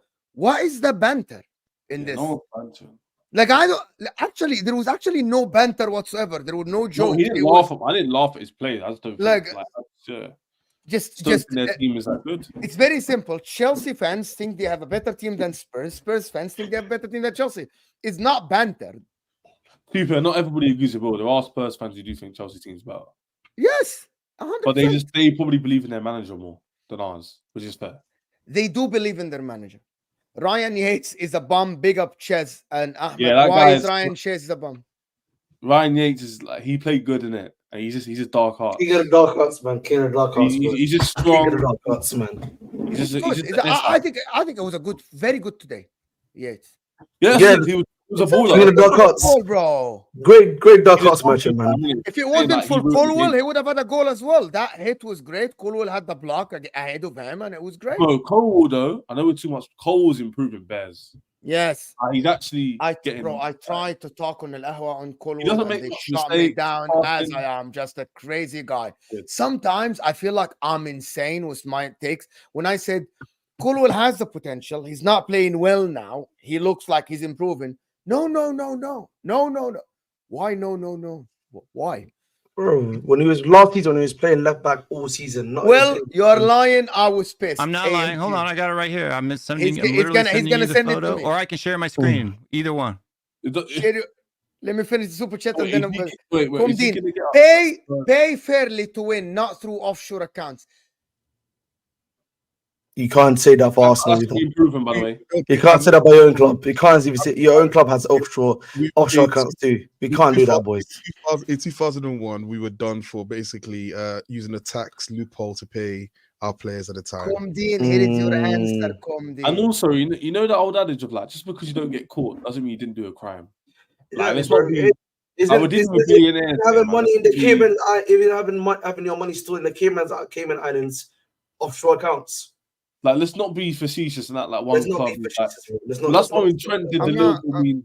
So that's why when Trent did the whole thing of it means more. Everyone looked at him like, "What are you on about?" Yep. Like we're all. They've all Bro, half done. these guys are all doing. You guys know half who all invented these. it means more. Huh? You guys know who invented it means more. No. Anyway, go ahead. Well, I Now, don't understand the picture, but fine. Yeah, but you know the Yeah, point I'm so just the trying to top make is is the that, easiest, to the bottom is the hardest. Go ahead, Ahmed. I'm sorry. Go ahead. you know, I was just gonna say, like, again, you know, when these people are not paying tax, you know, from the place they're in or everything like that, is that ethical? You know what I mean? I just say, listen, what Abramovich was doing, of course, was not ethical, but like we can't just take the random high ground here of like add to like, oh, we you know, of offshore accounts here is used by every single billionaire. So like anyone that's trying to do this gimmick about having offshore, we don't have offshore accounts here, then they're just lying to yourselves. No, it's not even that. It's like Terry said this, shout out Terry, and Terry, she was like, people complain about like more high ground and own like iPhones and like brand new designer clothes and stuff. The same companies that have questionable, you know, like scenarios or whatever. It's like we can't really play that pointing game in it. Like no one's really 100% clean in life and in business. So I it's actually like, think, well, you got this otherwise. Chelsea have had the third toughest of 10 games. No. It's their rating versus their opponents. No, it's opponents' average rating. So Chelsea have, based on Opta, Chelsea have the. That's Opta, by the way. That's not no. me. The reason why you're right is because Nottingham Forest and Brighton both had very good results before they played us. This today, it says first 10 games of the season, Chelsea have an opponent average rating of 88.7, while Spurs have an average opponent rating of 87.7. So Chelsea have had a higher opponent's rating than Spurs. We faced Bournemouth, who are in good form, Man City, the best team in the league, Brighton, Wolves, unbeaten, who are at the bottom of the table, Crystal Palace, Bournemouth, West Ham, who's like horrible, Brighton is good, Nottingham Forest is bad, Liverpool, Newcastle, Manchester United. You don't get into your hard run until Liverpool. If you look at the players we placed, Leicester, they're crap, right? Everton's crap. Newcastle is difficult. Arsenal, Brentford, Manchester United, Brighton. Simply, the toughest opponents in the league based on Opta. Wolves had the toughest opponent. Bournemouth had the second. Chelsea third. Newcastle, Brighton, West Ham, Arsenal had a tough start. That doesn't make sense. That's not me, by the way. Guys, that's not me. I'm reading a page. I'm not making things up. And then you bring up Opta and you're having a go at Mo. Guys, look, I'm telling you, it's the other way around. Will, your argument failed. You said bring up Opta because you're so confident. You're like, get Opta. I'm reading. And we get it up, and then you're like, that one was like, oh wait, that doesn't back my argument. But because because in that scenario, you're saying Chelsea had a harder start. He's not saying anything. He's reading out the numbers. Yes, the numbers. I'm saying this. The boy, will you listen? He's saying, because he's saying it out loud, that Opta is saying that Chelsea had a harder start than Arsenal. I don't think that objectively you can say that's correct. Not me. No. It's the first guys. You gotta understand. This is the first 10 games, including Man United away, Newcastle at home, and Liverpool away. So it's the first 10 games, people. Right? I know that Ahmed and Chez have to go. Both channels are in the description. We'll continue with Will and Olu. I know you guys have to go. I'm doing the super. I'm continuing with the super chats for the rest of them. Appreciate you, people. We have to speak about Spurs. That's why Will is here. Dean, thank you so much. Don't mind spending as long as it's fair. Chelsea 2003-2010. Chelsea are being investigated for false reporting under Abramovich. Yes, Dean. Well, yes, they're still being investigated. I have another opinion about this, but people don't like to hear it. I think Chelsea had the right to spend to build their club as long as they win. So it's simple. I know Will has shared the screen, but Will, it's first 10 games. Because Chelsea have a lot, the next 3 games are tough. That's why they moved up, by the way. I just did the math. Because they have 3 reds in the next 3 games. So that's why you're saying it's skewed, Will, because of the next 3 games. Yes. Because Liverpool, Newcastle, and Man United are a tough run, yes. So yes. So City at the front, but I'm talking about the middle run. So far, what I said was I don't have the number. We have to know the first 7 games. Tax loopholes is legal, not illegal, hence loophole. Tax loophole is legal. So yeah, hence loophole. Thank you, Comedian. Spurs, you made me believe in ghosts and anxiety and all this stuff. Spurs.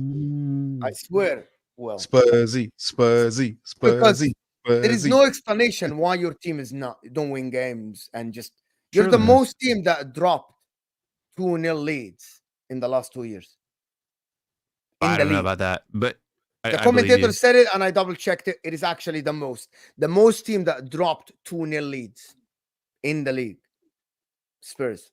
It has to. Well, Congratulations. Like it doesn't matter to me that we dropped the It most penalties. matters. It matters you lose. You know why it matters? Because it doesn't have an explanation. Because you tried Conte, you tried Ange, you tried Mourinho, and it's just not. I don't know. It's a shirt. Maybe change the name, location. It I'm has being nothing serious. to do with the shirt or the name.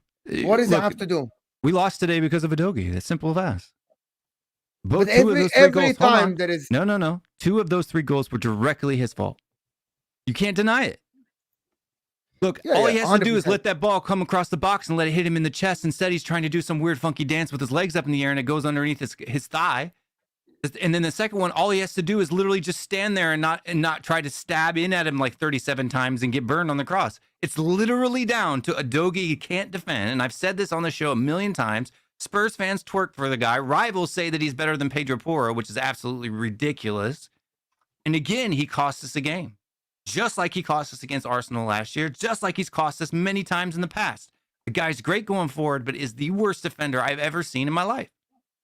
If it was not for him being the one that we had to rely on to get his defensive things correct, we win that game 2-1. Easily. But every time you have, like, every time there is someone, there is Because he plays there. there is I the don't want him to play there. line, I'm not the one there that is picks him. Vicario in corner kicks. There is So maybe there's an issue there. Then maybe that this idea where Ange Ball, and I know you can't like the system doesn't legislate mistakes from an individual player. So I understand that, right? I understand Bull's frustration is that Udogie made mistakes that led to the goals.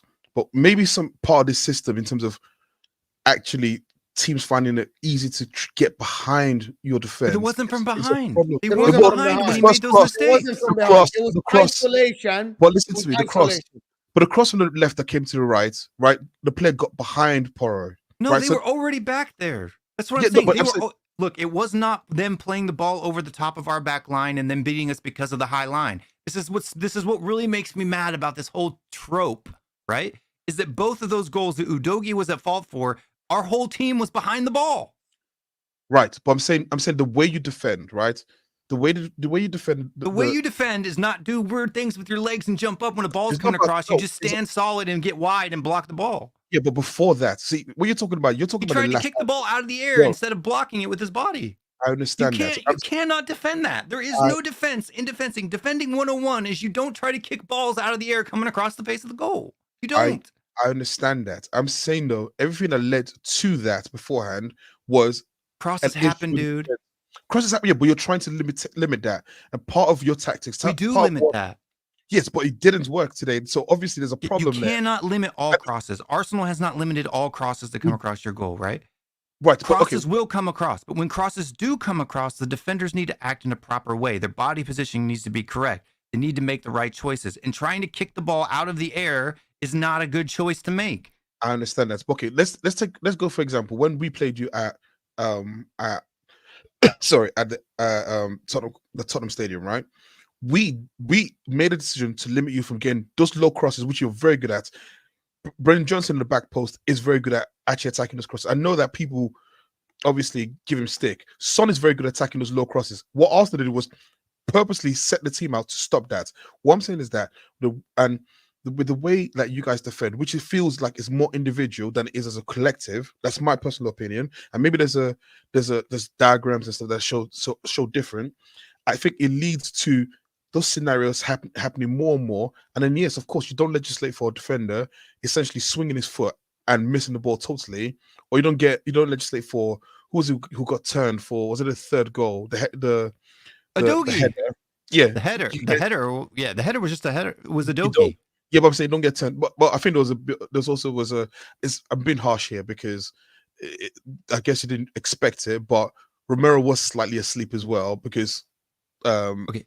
The ball was in the far left corner of the box. He had 3 guys on him. Udogie's literally all he has to do is just stand in the guy's way, and he can't make that cross. Instead, he's like stabbing and sticking, stabbing. It takes a pop, and then the guy comes from behind Romero's blind side and heads it in. Like, what do you expect him to do? That's why I said I'm probably being a bit harsh on Romero, but he was standing still. He wasn't attacking the ball. Basically, he was basically ball watching. He wasn't. There was no opportunity to watch the ball. The ball was on the floor until literally half a millisecond before. There was 3 Spurs players trying to stop the cross from coming across, and Udogie was literally standing right in front of him and stabbed at him 3 or 4 times. I know what I'm saying. I'm saying when the ball was in the air, I'm going to go back and watch and see how long it took for the ball. But I just felt like Romero was standing still, wasn't attacking the ball, right? And what you should be doing at that point is just attacking the ball. Legislate for an issue happens, basically. But again, it is a football match. Sometimes you make mistakes. The point I'm still just going to make is that Spursy is a thing. I don't know why, but it is a thing. And it feels like, you know what Stephen A. Smith says about the Dallas Cowboys, what could go wrong will go wrong. It feels like that with Spurs. What can go wrong will go wrong. Hold on. The thing is that the Spursy trope is it's a logical fallacy, right? It doesn't make any sense. There is no Spursiness. It doesn't. By the way, it doesn't. No. By the way, no one says you well make that it mistakes. makes sense. Of course we do. No one. By the way, well, no one says a mistake. No Can one I finish says, my sentence before I get interrupted about the Spursy thing? But no one said what you said. Well, like none of us said. You just said Spursy's a thing. I said Spurs. But none of us said it's a logical thing. But it's not a thing. Logical things are things, right? Illogical things aren't things. They're just tropes that people say because it makes them feel good inside. It's not real, right? First of all, you said you stopped Tom's crosses. We had 31 crosses against Arsenal. 31. 31 to your 9. You're 13. I don't remember any of them. You need to get new glasses then. I need to. I'll go and watch the crosses. We had 31 crosses against Arsenal when we played you guys. And you said you stopped us with your defense. I believe we did, but anyways. I'm gonna put it in another way. Can I interject here? I'm gonna put in. Well, do you believe Brighton will win the league in our lifetime? They could. Not likely. Okay. Why do you think it's not likely? Because they always sell their players. But you believe if Brighton kept all their players, they will win the Premier League, for example. If Brighton had kept the breadth of their players, right? Like a Basuma and all the people that they sold to Chelsea and all the people they sold out of the league, and they kept a manager like De Zerbi for a long term, right? I'm sure one of the reasons why De Zerbi wanted to leave is because every good player that he managed to get up and start performing, they sold him right out from underneath him. It gets frustrating if you're a manager. You don't want to stick around there. Then you're able to. They would have had a chance. There was times when Brighton under De Zerbi were kicking in to get in top 4. Yeah. Do you believe Aston Villa will be like a top 2? Okay, if the Aston Villa keep Emery, do you believe they're gonna be top 2, top 3 team? If they kept the recruiting that they have, obviously they're doing a really good job at recruiting. If they're able to sell all of those players to other clubs, right? No, I'm talking about Do we Aston agree? Villa. Aston Villa. Aston Villa? Yeah. If they keep Emery and they keep their players, they will challenge at some point. Yes. If they continue to purchase and buy, absolutely. Why wouldn't they? Yeah, okay. I just believe that the other teams will improve no matter what. I believe that the problem only is improve to a certain level, though. Man City, it's hard for them to improve from where they're at because of the quality of the players that they already have, right? Arsenal can improve by buying 2 or 3 like huge world-class players. That would improve Arsenal's chances of winning a title. They're not doing that, but that would improve it. So what do you think Spurs can go and win a title in our lifetime? Yeah, they can. They can. Absolutely. Look, Chelsea is under our current owner. It's going to be very difficult because our owner always likes to cut the wind out of our sails every opportunity that we have, right? Pochettino was flying high. We were challenging for the league. What did he do? He didn't buy anybody for like 3 or 4 windows. Okay. Right? You have every opportunity that we have. You have Conte there. He had the opportunity to buy good players. He doesn't. Jose Mourinho comes in. Jose Mourinho wanted, Bruno Fernandes. He got Jedson Fernandes. He wanted, the list goes on. It's a comedy on Spurs channels if you watch them frequently, right? How many players we could have signed. We could have had Jack Grealish. We could have had a bunch of players. We could have had Mane. We could have had a ton of players, but Daniel Levy just didn't buy them, right? You have, under our current owner, it's going to be really difficult for us to win anything because of the way that he operates, right? We have Postecoglou. Postecoglou wanted Eze, and we didn't sign anyone in that role because Postecoglou wouldn't improve any of the garbage that Daniel Levy was willing to purchase. And Daniel Levy wasn't willing to fork out $65 million on a midfielder. Don't ask me why, but he won't. So as long as Daniel Levy, because look at Tottenham Hotspur before Daniel Levy. You cannot say that before Daniel Levy, Tottenham Hotspur wasn't winning trophies and wasn't winning leagues because they were. Okay, trophies, yes. Leagues, 2. Let's relax. Yeah, but it was 2 in the period when we won 8 trophies under that manager. Bill Yeah, Nick but won 8 again, trophies. bro, it 8. happened. How It many other happened. managers in the league, in English top flight, can say that during your 10 years as manager, you've won at least 8 trophies? How many managers can say that? Alex Ferguson. I think Wenger did. How many? He did Okay. 2 doubles. So you're talking FA about Cup. legends, right? Right, Legends. but this is you're talking about a time post-war when we hadn't been to It was the space. and this- 1960s, dude. It was 20 years Yes. after the war. Okay, fine. It's still post-war. It's still technically post-war, and secondly, we Yeah, hadn't so been is to this. We are space. technically So post-war right now. Yes, exactly. But again, this is a time. It wasn't like pre-war like was Arsenal's in- like stint in the yes, 30s. and we won, and we still won after the war. So relax. And also, like I said, we hadn't been to space. We hadn't invented the internet. We hadn't done so many things. So let's not talk about back then. The thing about back in the days is it's back in the days, right? The fact of the matter is this: is the reason why we say Spursy, right? And again, you're right. It's a logical. It's a. So how many cups did we win? Hold on. Between 1993 when the Premier League started and 2002 or 2001 when Daniel Levy took over, So how you many won- trophies did we win? So you won 1 FA Cup, 1 Worthington Cup, and then I think that was it. Or was it It was 2 3 or Worthington 4. Cups? And how many No. have we won since Daniel Levy in 20 years? 1. We were the only club, bar Manchester United, who had won a cup every single decade from 1915 to 2010. We were the Well, only club, bar United, who I had think done Arsenal that. did as well. I think Arsenal did as well. No, they But didn't. anyways, I believe we did. We could You well, we didn't. could check after. We could check after. Check Don't it. worry. I know for a fact because I've already read this whole Anyways, article. We're talking black. We're talking about black and white. Let's talk about right now. No, because you're okay? talking. Okay, Let's you talk- cannot let's say. talk Hold about on, right- hold on. You guys just said. Chas just said earlier, and you guys agree with him that it's not down to the players that you have, but the manager, and the ownership is the reason why clubs win titles. Right? Manchester City wasn't winning anybody until the Sheik came in. Right? Chelsea wasn't winning anything until Abramovich came in. Right? Mhm. You guys weren't winning anything until Josh replaced his No, crusty but we old were dad. We were doing before that though. But before that, Owner- different ownership, right? And you would Yeah. agree that ownership did a good job, right? Yeah. They were good owners. They invested in the club, right? You guys Well, bought so- players from so- us. That's what I'm To a saying. certain point, to a certain point, yes. But Yeah. sorry. Okay. But even when the Cronkies took over and they bought the majority in 2018, Stan tried to run it by himself, did a horrible job. Josh had to actually come to London and actually start paying attention before you guys started turning shit around, right? That's true. Okay. So when the ownership pays attention and actually has a desire to win things, it makes a huge difference on the club's ability to actually win things. The difference is Daniel Levy has no desire to win anything. All But he let me- wants to do is put as many concerts in there, to have Pink flying around, strapped to the top of the stadium, flying around, spraying bubbles on everybody, and making as many go-kart races as he can, et cetera, et cetera, et cetera. I understand that. Okay, but like, listen, I agree with you, like on that point, right? But haven't Spurs spent a lot of money? Now, the quality of players is one thing, and if Daniel Levy is the one going out and scouting these players and buying these players, then there's a massive problem. Which I don't think he's the one doing it. There's He obviously is. a team, and He is. bro, come on. I know you know business. You know for a fact, a CEO is not doing the work of a operations manager, right? Come Okay. on, he's not No. doing that role. No. He might be Go- negotiating no, deals. No, Yeah. I'm not. Olu, I'm not going to let you do this. Go watch All right, the documentary on Amazon and I'll see how watch- many I'll times watch Daniel Levy is sitting in the canteen with the players, talking to them, right? Christian Mhm. Eriksen wants to go, and he literally says, Actually, I know- Daniel Levy makes decisions because when Christian Eriksen wanted to go to Inter, everyone agreed, and Daniel Levy said, "You're not going," and it was an uphill battle. it's from literally in the video. there. He It's says, him personally. I Christian know Eriksen this said isn't the that. choice you don't want to Christian hear, but Christian- we I know, won't sell I'm you saying- unless we get this much for you. Yeah, Well, you're right, He right, okay, literally told them, "It's no one's decision. It is my decision." I agree. But that again, that is a CEO. That's someone who's saying basically on the numbers, yes or no. I'm saying the scouting of players. Yeah, I we don't don't- think. I don't think Daniel Levy is. Look. Wait.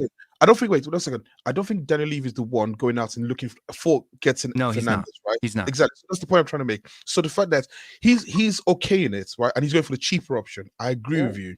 He's Hold on. wrong. He's Olu, wrong. to- Olu, let me finish this freeze point, for let a me- second, point. dude. Go on. I got to stop you before you go off because we have to address one point at a time. I can't address three. This is the thing that people do. They do a chain of points to make the one look to distract from the one that they got wrong. Paul Mitchell, right? Mhm. The players that Paul Mitchell scouted, which is the best time of Spurs history as far as recruitment was concerned. That was that team. Paul Mitchell built the team that Pochettino challenged the league with, right? Heung-min Right. Son, right? The Belgium back line, all of that stuff, right? That was Paul Mitchell. Why did Paul Mitchell leave Tottenham Hotspur? Because he said Daniel Levy was the most difficult person to work with because Paul Mitchell had all of these quality players at reasonable prices that he wanted to buy, and Daniel Levy wanted to chop them apart, tear them down. We soared Gareth Bale, probably become one of the best players in the world for his generation at his time, and we got the Fantastic Seven, which Eric Lamela was the best player besides Christian Eriksen that came from that purchase, and it was horrible. Every single time we buy players, Daniel Levy, the manager wants X, Daniel Levy always gives him his B choice. Right? So if managers want A and Daniel Levy's willing to give them B because he sees it as the opportunity to sell players on, which he has a hard time doing. We always lose money on outgoings. Right? We've been horrible. Look at our outgoings. Look how much money Spurs have lost. Out of all the money that we've spent on players, look how much we've lost on that same player we bought going out 3 years later for a loss. Hold on. I don't want to go into that, the finances thing. I'm not. No, it's not finances. We're talking about the players. My point about this is that Spurs are a place where some players go to Spurs and they get worse, right? And that's why Spurs lose money, or it doesn't work because of scouting, whatever. My point about this is that in my lifetime, I've seen Spurs win one trophy, which is the 2008. Before that, I went and checked. You won 2 trophies since '83, the UEFA Cup and an FA Cup. That's it. There's a league cup in '98 under George Graham. That's it. They won in 08. In 08, they won a trophy. In 99, they won a trophy. And then in 1990, they won another trophy. And then 83. So 4 trophies in a span of 10 years. 40 years. 40. No, not 40. From 83 in the 70s, we won in the 60s. What are you talking about? 40 years. Yeah. Oh, you mean from now? Well, 83 to now, it's 40 years. Yeah, but right? 83 to 93. You won 4 trophies. None of them is the Champions League, and none of them is the League Cup. I know that because you're missing the point. My point is from 83 to 2003, we won 4. From 2003 to 2023, we won 1. That's my point. You won 3. You won from 2003 to now. We won 1. Yeah, he's right. Yeah, but before 2003, you won only 3. None of them is the league. The problem is you won the cup, the UEFA Cup. My point about Spurs is that you won 2 league titles in your history. You never won the Champions League. You won the UEFA Cup, if I'm not mistaken. You won the UEFA Cup, which is not the Champions League, which is equal to Europa League twice. My point about Spurs is that you keep buying players and trying manager. And on the pitch, I have seen people today that want Ange out. What do they want? You tried Mourinho and Conte. And a lot of Spurs fans told us that these are very good players. They just need a good manager. And here's the good manager. Here's the good manager. When Antonio Conte was there and you finished above Arsenal, we thought you were going to a title race. And Antonio Conte, I wasn't Conte out either. 8th. He was 8th when he was sacked. No, he's 4th. This 4th or 8th? 4th. Okay, that season you finished 8th, if I'm not mistaken. Yes. Okay, so after he left, his assistant Ryan Mason or whatever. Oh yeah. His assistant lost 3 on the bounce. The assistant got sacked, and then Ryan Mason went and lost 3 more, and we finished 8th. And then you shut the. My point about this is that you need to excuse us, especially me. I'm not talking about Arsenal. They are rivals. They can banter you. If I'm looking and saying Spurs at the current moment, I can't sit here and tell anyone, by the way, go support Spurs. They might be good. I can't. I can say that about Arsenal. I can say that about Man City. I can say that about Chelsea. I can say that about Newcastle because they have the ownership. Spurs, the problem is when we watch Spurs, every time we think they're going to improve as a club, I'm talking big picture here, it doesn't happen. You're stagnant. You're really stagnant. And that's why people say the Spursy thing. The Spursy thing means every time we get close, it doesn't happen. Every time we think you're going to get better, it doesn't happen. 50% of the fan base want Ange out. Already. They want Ange out. Not you. But that is the status of the fan base. Yeah, the 50% of our fan base is idiots, though. The 50% of our fan base said that Eric Lamela was a good player. 50% of our fan base. Was before joining your club. No, he wasn't. He was before joining the club.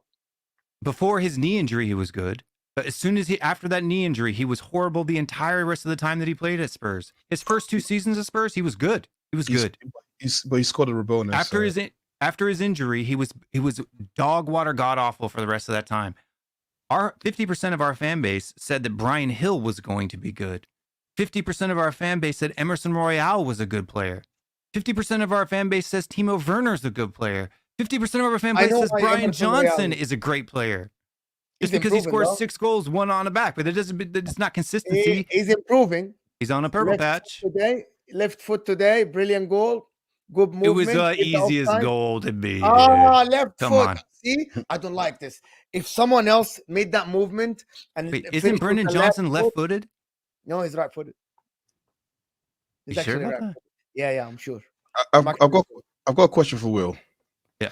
Is Ange still a far better manager than Arteta? Which were your words? Yeah. Okay. So you think that you really think that Ange is a far better manager than Mikel Arteta? Yes.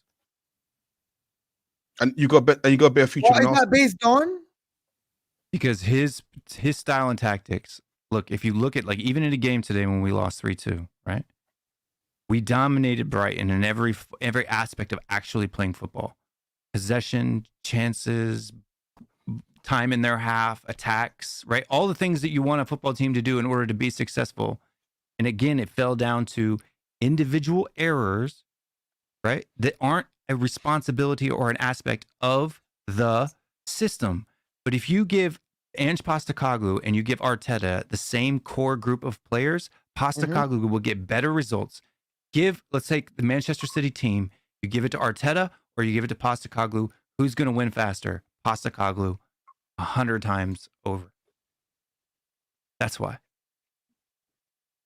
I mean, we can't prove that, so that's the Brighton had more chances than you, more XG than you, more XG because their 3 shots that they had were all big. And chances. they had more big chances than you. So yeah, we had more. Okay, look, big chances. All big chance means it didn't mean they had more chances. They had than more shots on target than you. Well, they actually, apart from ball position, they are better than you in every single aspect of the game, apart from total shots, which is anybody can just do. Anybody can just shoot. I can shoot. Okay, right? So dangerous chances or dangerous opportunities have nothing to do with shots. Well, you're reading stats, right? But you're reading the stats that are individual stats, and you're not giving them the context the stats deserve, right? And I can do this quickly, right? So dangerous opportunities. For example, the ball that Brendan Johnson played across to Solanke, right? Is that not a dangerous opportunity, even though no shot was ever made? Yeah, but because you have a clown as a left winger, doesn't count. Yeah, I'm talking about the first chance of the game. First chance of the game. Yeah. First chance of the game. Timo Werner, exactly. But I'm talking about opportunities. He's just a clown of a player. The system does not create shots on target. The system creates opportunities, right? And you look at that first half. If Spurs had been better, if the crosses from Brendan Johnson had been better, he finds Solanke there, we score, right? If Timo Werner wasn't a clown, we score, right? There were several opportunities that the system, the style of play created that they didn't have it. And that's why you have to look at silly stats that people don't even know about, like XG buildup. All of those things will give you the context to your overlying numbers, which are like XG, which all XG does is the difficulty of the chance. That's it. I'm just listen. It doesn't mean they created more or better chances. It's just the difficulty. I'm just going to go back between Maddison's goal, which wasn't a big chance, and the other goals was the number of defenders and the angle from which he took it. So, guys. So what we've heard today, right? Because it's always good to listen to people. This is why sometimes you shouldn't react. So we've heard that Ange is a far better manager than Arteta. Will has previously said Spurs have got a better team than Arsenal. Yeah, starting low. And also, they've got a better defense than Arsenal as well. Yeah, he probably believes the backline is better. You believe also we haven't got any world-class player. You've got one world-class player in Son, right? Mm-hmm. Okay, cool. So with all those things together, right? When we put that in a wonderful blender, at the end of the season, Spurs should be by far better than Arsenal, according to everything that you believe. Yeah, so we can come back. So we can no.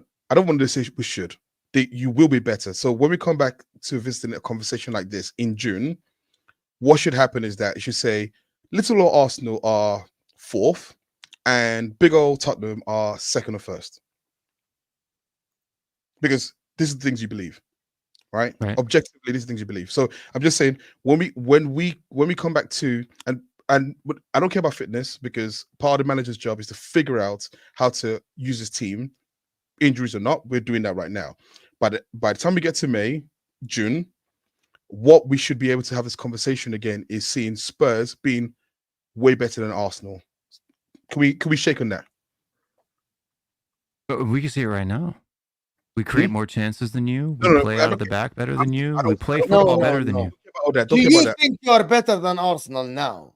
The league table tells you if you're better or not. So no, forget the league table. I don't want to hear about the league table. No. I'm saying at the end of the season. I am telling you why the league table is not the league table is sometimes an indication. Man United actually proved to every one of us that the league table lie. Man United, every underlying number last season said that they should be finishing 14th, and they finished 8th. I'm asking the league table. We can come to the league table at the end. Do you think Spurs are better than Arsenal now? Well, as a unit, like in what context are we better? No, I don't care. Yeah, as a unit, no, we're not better than Arsenal. Okay, so yeah, wait. No. So as a unit, we're not better. But whose job is it to make into a unit? Well, I mean, it's the manager's job, but it also has to do with the players available to the manager in order to make the unit stronger than it is, right? Okay, here's the difference. No. You don't. No, let me. No. You don't get to tell me that I don't get to speak, right? You can speak. The difference, I'm not. The difference is this, right? The gap between your players, right? As far as the drop off in your positions, your weak links, right? Our weak links are greater than your weak links. We have more great links. So if you're talking about overall rating of players, if you were to go grab an objective number like a SOFA score or who scored or anything like that, and you were add up the player rating levels of all the players, Tottenham's would be higher, right? But the weak links, our lowest is going to be far lower than your low, right? And those weak links we're dependent on in order to get results. People like Timo Werner, Brendan Johnson, Udogie, those weak links in the squad cost us games just like they did today. So just like they did when they couldn't finish in the first two. Hold on. Let me just explain to the people. Don't explain hold on, Olo. Just wait. I'm gonna explain to the people in the chat because I think what he said holds water. Okay. Sometimes you'll have a very good team, right? But you'll have one center back that is shit, one fullback that is bad. Or you'll have a very good team, but you'll have a bad goalkeeper, right? And that goalkeeper might cost you a lot of games. Arsenal had this with one player, Zinchenko. Arsenal would have played very, very good, and then it takes 2 attacks from Zinchenko's time. You remember Salah when he cooked Zinchenko when you were on top? And there was no reason for Zinchenko to just flop at that time. You're muted. No, but my point about this, I disagree with Will, but I understand what he's saying. I understand the logic of what he's trying to say. But wait. Watch this.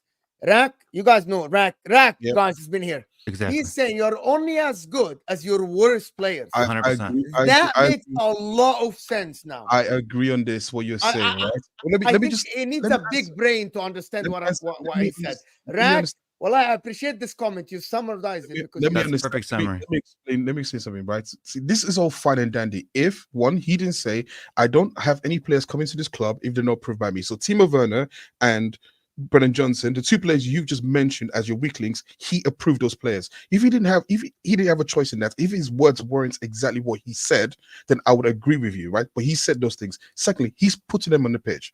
He as a manager, your job is to figure out solutions. He's still putting those players on the pitch. So there is no excuse out there, because I said the same thing when we had Rob Holding and we decided to play Rob Holding against you and we got back to 3-0. Arteta held the flag because he chose to have Rob Holding in the pitch. I don't take those excuses because I think that's just excuses. What you're doing is you're trying to find mitigating circumstances. But he is given an excuse. Exactly. But he's trying to find mitigating circumstances. What Will said is an excuse for losing. Yes. It's literally it's a definition. He said we lost because our weak player cost us again. That is called an excuse. The overall not defending the loss. Let's go back to my overall point. My overall point was this. He has stated his manager is better than Arteta, right? His team is better than Arteta. His defense is better than Arsenal's, right? He never said And his team is better that's- than No, he did. He literally said his first 11 is better than Arsenal's, right? He said Player that. for player, when you go player to There player, you we go. have more There you players that go. are of higher quality than There you go. Arsenal does. But as a unit, right? When you're talking about average level that's a of the manager. first 11 to ours, yours is better. I literally Okay. said that with my Right. own mouth. And And hold he's on for a got- second. Why did Rob Okay. Holding play against us when you guys lost 3-0? Why did Because he we had play? an injury. We had an injury, yes. Okay. And so was it Arteta's fault that Saliba got injured? No, but it's Arteta's And fault for could- having Rob Holding on the bench.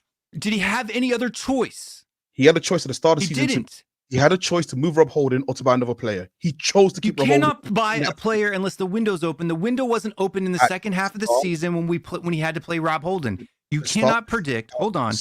You're being completely disingenuous right now, Am I? right? You know I very don't well. think he heard him well. I don't think he heard him well. I don't think he heard him. He said in the beginning of the season, hear him. He said in the beginning of the season, Arteta had a choice to move on Rob Holding and sign another player to be the bench for Saliba to have better quality. And who He's did they not sign saying- in that summer? They didn't. They didn't. Okay, That's the so why it's- didn't they? Did they have a chance? Hold on. Did he have I a don't know. chance? If the ownership, if they had a chance, they would have. Look, no, you're being disingenuous now. No. If he they had a a chance, he would have. No. They had a chance. That's why Just a lot of because- Arsenal hold on. fans. Well, but I'm responding to you. I'm responding to what you just said now. They had a chance. That's why a lot of Arsenal fans are against Arteta. They said you gave Rob Holding the contract. You decided to keep Rob Holding. A lot of Okay. Arsenal fans literally criticize Arteta. You decided to keep El Neni. You decided to have Fabio Vera. You decided to keep Rob Holding. Arsenal fans at that time, I remember, they literally criticized Arteta for that. They said it's your decision to keep Rob Exactly. Holding. So But my it's not, right? It's not. I'm going to tell you why it's not. Because managers are only given the squads. I don't care what manager's out there. Unless a manager is like Pep Guardiola, where he specifically gets to choose what players he purchases and what players he doesn't. He's not the player out there getting recruits. He's not the player signing there. Tottenham Hotspur, the managers, every manager we've ever had has said that they were happy with the players that they get. They have to. They have to. If they don't, they get sacked immediately. Every single one of them. Literally sacked Martin Yule at halftime because he questioned Daniel Levy. True or false? True or false? Yeah, but that's Yeah, beside you the don't- point. So if you either keep your job and try, hold on, Yeah. because he's saying Postecoglou's fault because he accepted these players, right? Timo Werner, which cost the club nothing, right? Or Brendan Johnson, which cost us a decent amount. And maybe he got Brendan Johnson wrong, but he didn't get most of them wrong. He didn't get Van der Ven wrong, did he? He didn't get Vicario wrong, did he? He didn't get all the other players that have turned out to be good that he was responsible for. So yeah, out of all of these, any manager or any scouting program that you pick, if you were able to have Spurs Mm-hmm. success rate from that first season, you'd take it, right? There was way more hits than misses. Okay. Okay. Yeah, It does not mean, hold on, it does not mean that that miss doesn't affect the outcomes of games, because it does. Brendan does, but Johnson that's finishes the football, though. chancer. Yeah. Brendan Johnson finishes the chances he had in the first half of the season. We didn't draw or lose that for those first two games, right? But Udogie doesn't make the two mistakes he made that's today. how We didn't lose that football game. Work well. Young Right. Min's son If does we not were miss getting a chance. outplayed, hold on. The difference between Tottenham and, say, Manchester United, and here's maybe an analogy that people can use. If we were playing football like Manchester United, then I would be all over Postecoglou's and be like, he needs to go. This is horrible, blah, blah, blah. But the football is good. The results aren't, because the results are impacted by the weak links, whereas the football is controlled and directed by the manager. So the football's good. Nobody can deny that. The style the Spurs play, the attractiveness, the entertainment, the number of chances that are created, right? The opportunities, all of that's there. That's the manager. The outcome is related on how well the players execute the system, because Postecoglou ain't out there kicking balls himself, right? That's true. That's fair. You see how many times he's holding his hands in his face? He's going, oh my God, I can't believe he missed that open net, right? That's not his fault. I don't want to open Okay. another can of worms, but I have a very easy analogy for this. Like, I'm just gonna say, imagine if you have the slowest defender on earth and you play a high line and you ask that defender to chase every time. Your ideas are great, your ideas are fantastic, your ideas on like the board is great, but that player cannot execute because his abilities do not allow him to execute. If the manager is asking that player to do this, it's on the manager. That defender might be the best defender in the league in blocking, right? In tackling, but he's the worst defender in chasing. I'm just giving an example. Imagine if there is a manager that had Andy Carroll and ask Andy Carroll to play the channels and run the channels and run behind the defense to run chase balls and dribble. And if that were the case, The with Tottenham, ideas that would are be dumb. great. Hold on. The If you're ideas asking, are great. hold on. Yes. If you're asking Ben Davies to do that, right, on a regular basis, week in, week out, that would be stupid. And then Postecoglou would be dumb. But he's not. We're not doing that. That's not our case, right? We have Van de Ven, who's the fastest player in the entire I'm league. giving an example. Oh, yeah, but your example is not relevant to Tottenham Hotspur. But you're using it as a point to give an example to say why Postecoglou's dumb for doing what he's doing. But that's not our circumstance. Your hypothetical is not analogous to our situation. Just said Postecoglou's. Hold on. Let me just respond to this without even going. You literally just said that Postecoglou's ideas are great, but the players cannot execute. That is the definition of what I said. Okay, literally, but the players in that system aren't affected by the high line that he's berated. No, I'm not talking about high line. Okay, this was just an example. I get. That's why I to give an gave example has to do with wingers. No, I gave an example as a defender, and I gave But an it's example. analogous. Hold on, I gave an example as an Andy Carroll, who's a striker that played for a lot of clubs. And when you have Andy Carroll, you do not ask Andy Carroll to run the channels and try to dribble. My point about this, the analogy I gave is literally this: if you have a manager that has a system that looks absolutely phenomenal, right, but the players can't execute, it's the same exact as you asking someone to do something that is outside of their abilities. That is idiotic. Right. So Brendan Johnson, hold on, but Brendan Johnson has the qualities that Postecoglou needs in a winger: the speed, the pace. You could argue even the touch. He's got a pretty decent first touch. I've never seen him misplace the ball over the top to him or anything like that, right? Like, for example, his goal today, right? The first touch from that ball in over the top was executed almost perfectly. Would we agree on that? Yeah. Yes. Yeah. Okay. So, but the only thing Brendan Johnson doesn't have is consistency in his finishing, right? So he has 5 of the 4 or 5 of the 6 attributes that Postecoglou wants, for example, right? And he's missing the one. But that one is so important, especially when Son Heung-min's out, who does have that one and maybe lacks the ability to take a player one-on-one that Brendan Johnson has, right? Same thing with Timo Werner. Timo Werner has the pace. Timo Werner's first touch is decent. Timo Werner's decision-making is okay, right? He puts balls across the face that are dangerous, that causes threats. Only thing he's an absolute bum at is finishing. So they misidentified, or when they were looking at players to sign for the club, they may have put pace, first touch, ability of crossing, right? Those as the priorities and not the finishing, which should be, in my mind, the very first and most important thing. I would rather see a player that's like maybe 4 to 5 miles per hour slower than Brendan Johnson, but has the ability. Take Matoma, for example, right? Matoma has not as much pace as Brendan Johnson. He's quick, but he's not as quick. He's maybe not has a good first touch. He messes up first touches quite often, Matoma does, but his finishing is excellent. I would rather have Matoma than Brendan Johnson at the club, even though he's slower and has a worse first touch. But who signed off on bringing Timo Werner, who's got terrible finishing? Because out of the options with the budget that you have to log, you have to make choices. Yes, you do. You have to weigh choices. I have this much money, dude. You can't just say, I can't walk into Hermes and just be like, you know what? I'm going to take that bag, that bag, that bag, and that bag, right? And then I open my wallet and I got no money. What do I leave with? Nothing. If I have $100 in my wallet, if I have $100 in my wallet and I want to buy the Rolex or I want to buy the Folex, I have to make that choice. Do I not? And will the $100 get me the Rolex? No, it won't. I understand. It'll get me the Folex. It's one of the deepest shows I've ever done in my life, by the way. I understand all that. I'm still saying to you, the fact of the matter is that I don't know why people are rattled in the chat. I don't know why. We're trying to explain. Guys, I also, before we go on, this is actually a great conversation. We are learning. Guys, we can literally get to 400 likes. We're 7 likes away from 300 likes. And I'm going to do all the super chats now. And I know there's a lot of responses to every super chat, guys. Right. I know there are a lot of super chats are there. We're going to respond to every single one of them. Go ahead, Polo. So like I said, so he still signed off on it. So whether or not it was the basement pal or it was Hermes, he still signed off on it. So that is still part of his remit as a manager.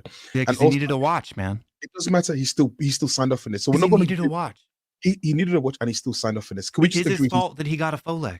But he still signed Answer off on that. it. Is it his fault that he got a It's not Folex? his fault, but he still signed off on it. Okay, thank you. And That's all you got to say. Fine, He's got a fine. Folex, and he's wearing the Folex because it's the only watch he's got. And he still signed off on this, and he's still using that Folex, even though it's not up to scratch, right? Because he has to use the watch. It does, and my point is still this, right? The fact of the matter is that your statement is, and you said it as objectively as you want to be, in terms of you've got a manager who you believe is better, you've got 11 which you believe is better than Arsenal's.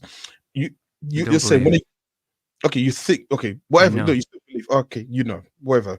And then one of the best voices on YouTube, actually. Well, and then Thank you. and then you're well, saying, Jacob, best voices on YouTube.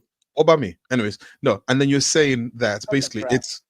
I know it's not that nice. And then you're saying that basically it's just the bench is where there is some discrepancies between Arsenal. So you say out of 2 out of 3 of those scenarios, Spurs are better than Arsenal. You got a better 11, you got a better manager. So what I'm saying is that objectively, at the end of the season, when we come to game 38, I should see Spurs being above Arsenal because you are better in 2 out of 3 scenarios there. The tactical nous of the manager, which he said, and also the first 11. Can we agree on that? And then we can come back. Because what you said is it's a non sequitur. It doesn't follow. Right? Your logic doesn't follow. We're not gonna go into the logic again because you already explained why, which is what Rack summarized. No, because you look, you can't say that. Yes, I drive a Maserati. You drive a Ford Tahoe, right? I have a $1 million souped up engine inside of that Maserati. You have a straight 4-cylinder. You have gas. I don't. So you can't say because I have 2 out of the 3, I should win the race, bro. But it doesn't follow. I'm gonna do the super test now because we're going in circles. No, you're incorrect. We're No, the reason definitely going I'm not in incorrect. No, I'm correct. No, you're incorrect. That's in that scenario. I would have premium unleaded, and you have regular unleaded. That's the difference. We still No. petrol because you We still don't have have a bench. gas. You Guys, have a we're bench. really, You have a we're bench. really doesn't going in work. circles, and I'm telling you, this is stop this BS. Arsenal's first game include City away, Spurs, Liverpool, Aston Villa, and Newcastle. Well, okay, I'm not lying. Well, share the screen. Share the thing again. Ghost Nathan, I am not making stats up. It's Opta. I was just reading. Most top line. I'm not. It's not me, bro. Wallahi, it is not me. Here you go. Here you go, people. You can literally see on the screen that Chelsea are third. It's the first 10 games. Arsenal are there, right? It is not me. It's just, here you go. It's not me. I didn't make this up. Chelsea are third. Arsenal here, right? In 6th, if I'm not mistaken, 7th, and Man City are, it's not, I didn't make things up. Chelsea have the third toughest start of the season. That is not me. It's not. It's Opta. Okay, Which is it's the third toughest in the 10 games because of the Liverpool, Newcastle, Manchester Newcastle and United Man run United, at the end, yes. which they haven't had yet. Yes. Right? That's why it's more difficult than Arsenal's first 10 games because you guys have Leicester, Southampton, Bournemouth, right? Then you play Liverpool, Newcastle. So you have Manchester City. It's 3 of the same fixtures are exactly the same. No, it's not that. It's not Anyway, that. But also, it doesn't not matter. fake. I can explain it. I can explain it as well. The thing is that also on Opta stats, Arsenal will be ranked higher within that, right? So some of those games where it'll be closer for Chelsea, Yes. Arsenal will be ranked better. Actually Yeah, because not. Chelsea finished 10th Exactly. last Hold season on. or whatever they It's finished. actually not. It's actually not. This is your opponents. It is not. Mhm. I'm just going to explain this again because I wasn't going to read it. It is your opponent's rating, not your opponents compared to your rating. Okay. No, okay. All right? It's your opponent's rating.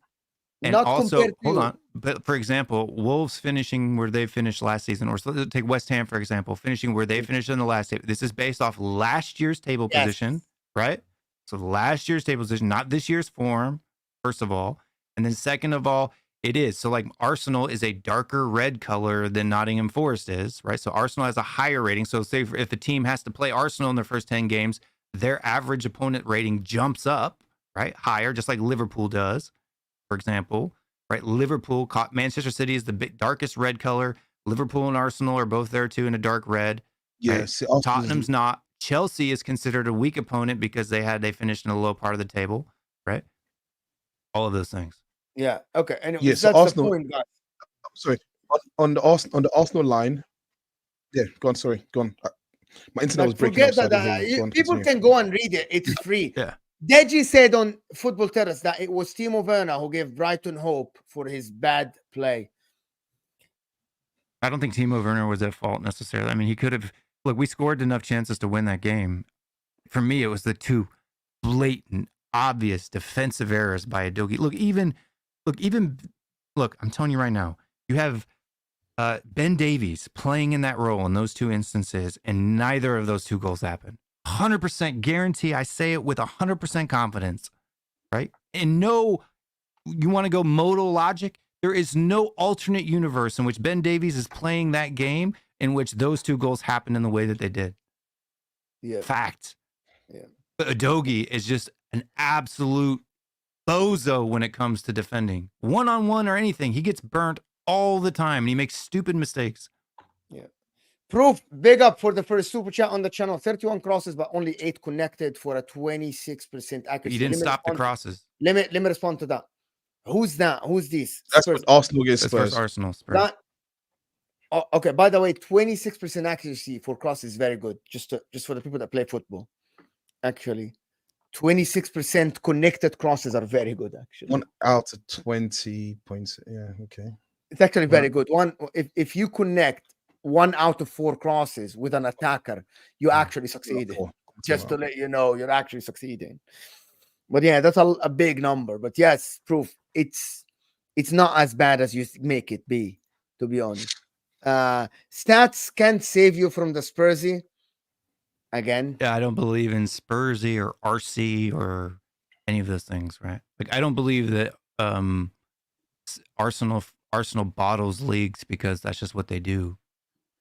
It's just because of them. They lack something is why they've bottled leagues in the last 2 seasons.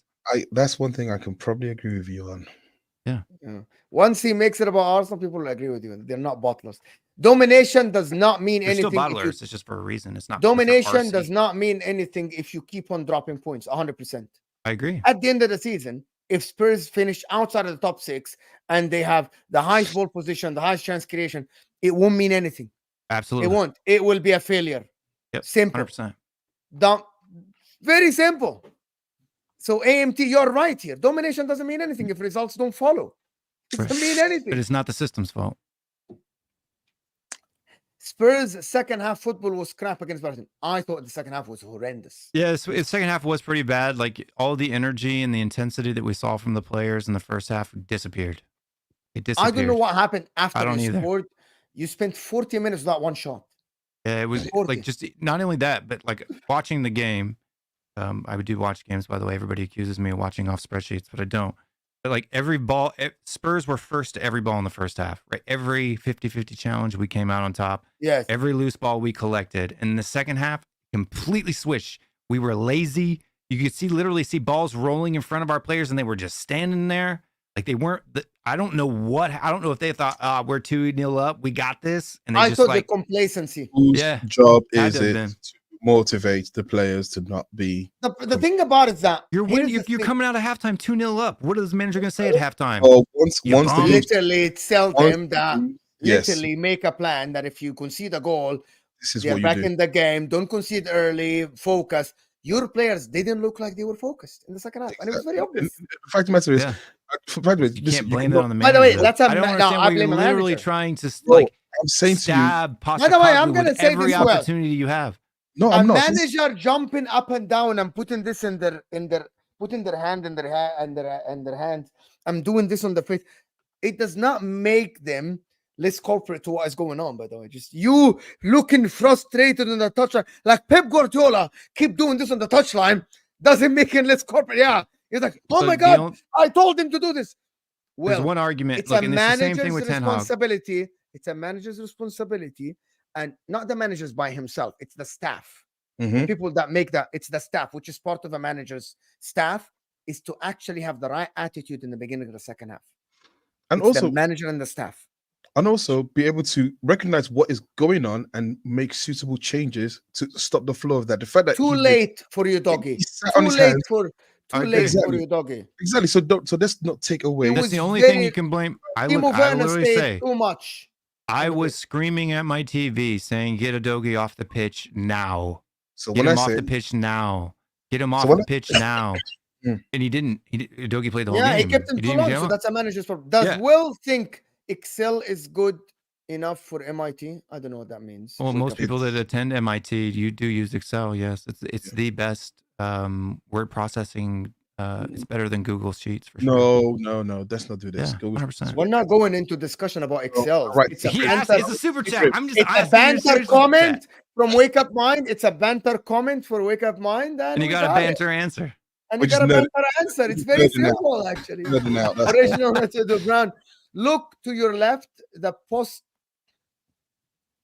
Okay, so you need to learn. Copium is not a word, first of all, and copium means to cap. And I'm not capping. I'm not lying. Right? Stats don't lie. People can lie with statistics, but stats themselves don't lie. You have to be smart enough to analyze them correctly.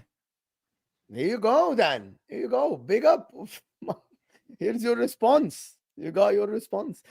No more. EPL own website says Arsenal have the second difficult first 10 games after Bournemouth. Again, stop the bullshit. Love the debate though. I don't understand. So what is this? Can Ghost, No. my man, Nathan, can you DM me? Because I want to be educated. Like I always used Opta for like measuring the 10 games and stuff like this. And I think all the big channels, all the big media, they use Opta. If you use something else, please let me know. DM me. Every company might use different statistical models for that. So the EPL might use something totally different to Opta. I don't know if But Opta. you know, the Opta is the biggest companies in the That's where they get all their data. But the model, he's Yeah. correct. The model is different, right? So the Yeah. data is the same.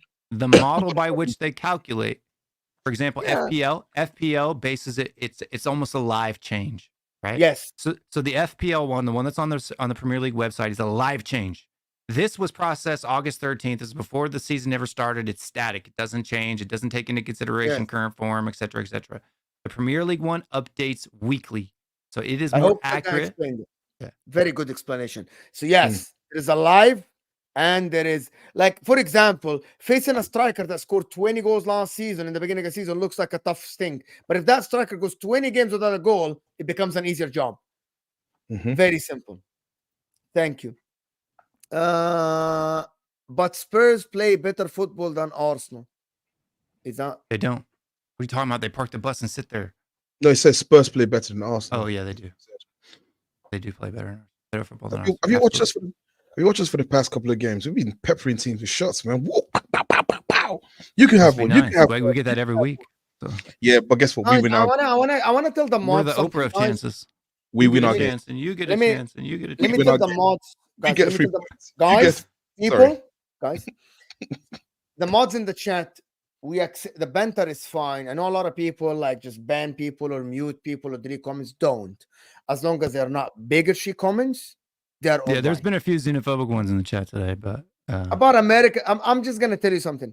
I stopped banning people when they say Americans and don't know football because it all right, doesn't matter. how about this? Brits don't know logic. Now we're even. Relax. Like exactly. My point about this, people say we call it soccer here, right? That doesn't change the way it's the same sport. Just why would you call it soccer? I mean, For the it's same reason you guys I did. called it football all my life. Okay, hear me out. foot on I the ball. called it football all my life. Let me just tell you the story. In 2012, my company moved me to the US. I'm playing football. I joined the league, one of the highest amateur league. I have Mohamed Kaloum playing there. I have pros that play in the MLS, play in the off season with me, right? But the people just don't understand. I called it football all my life. And then I started telling my friends, oh, football today is this time. I'm giving them, and I was like, and then football. And they would look at me like, what?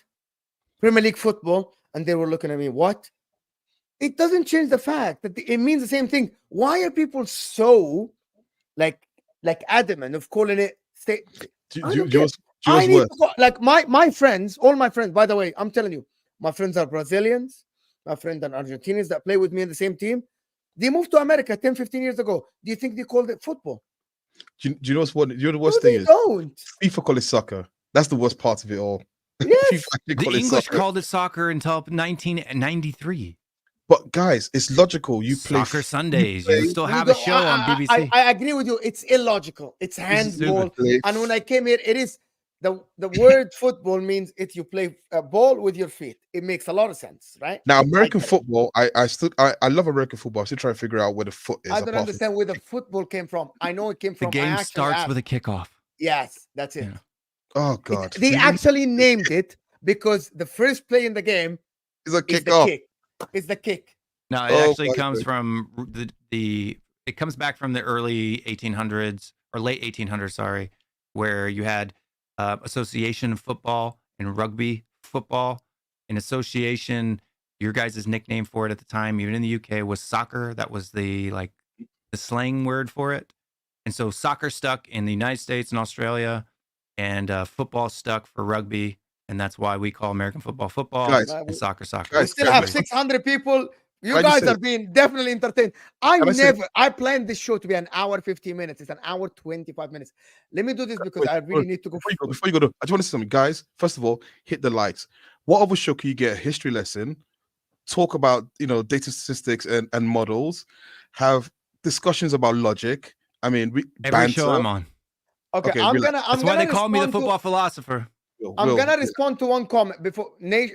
By the way, Ghost, please, my man Nathan, send me the stuff. It's September 11th, 2024. Please send me that so I can look into it.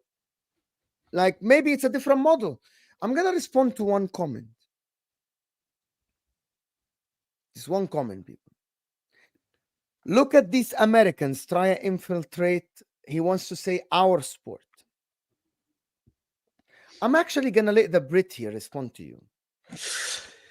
Football is a global sport. It has no borders. It's played by people in London, in England, all the way to America, all the way to China, all the way to all these things. If you want your team to invest in the best players to make the most amount of money, you'll have to invite people who are not native to the country to actually watch that sport as well. So a kid who's in New Jersey has every right to support a team as much as a kid who's born in Barnet, right? There is no borders. Aaron with something else.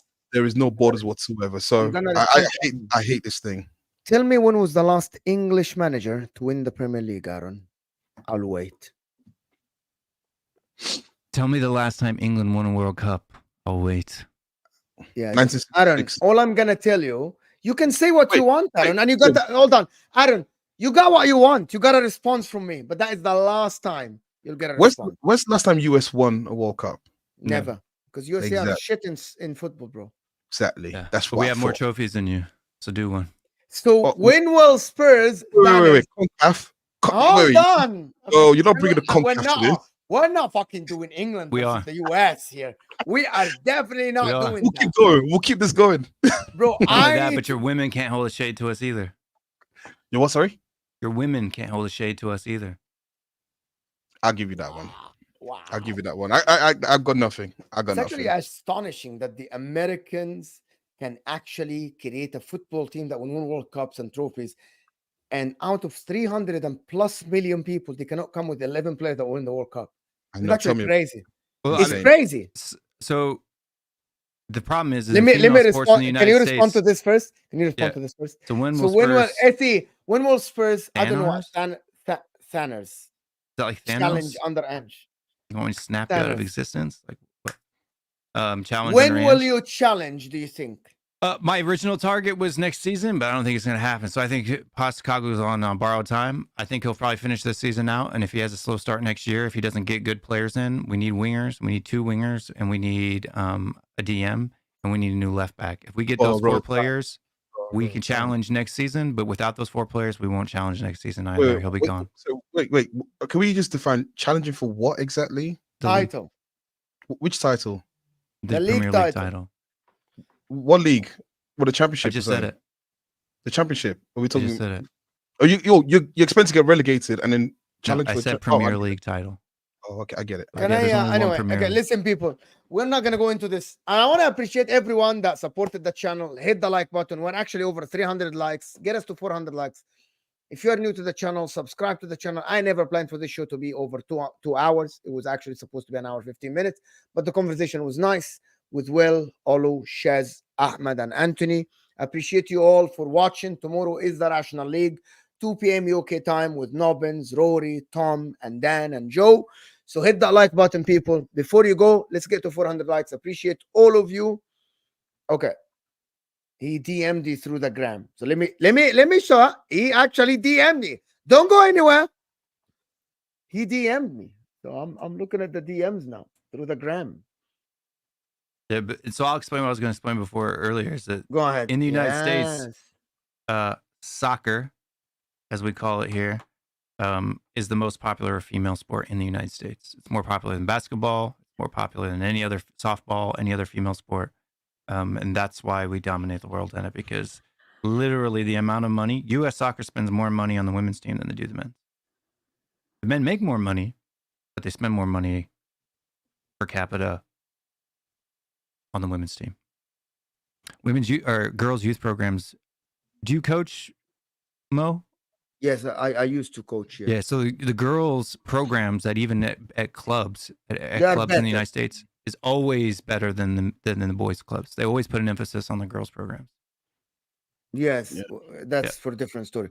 But Ghost Nathan literally just texted me, so I am actually showing you the image, people, so I can be fair to everyone. Actually, here I'm showing you that so I can be fair, because he literally he put a super chat saying I DM'd you already, so I am right here. You got DM in the gram, huh? In the gram. Guys, this is the toughest start. Wait. Share screen. Chrome tab. Here you go. Whilst he's doing that, everyone smash the likes. Come on. Smash the like, people. Here you go. But this is starting from game week 4 to game week 13. My guy. So Tottenham away, Man City away, Leicester, Southampton, Bournemouth away, Liverpool at home, Newcastle away, Chelsea.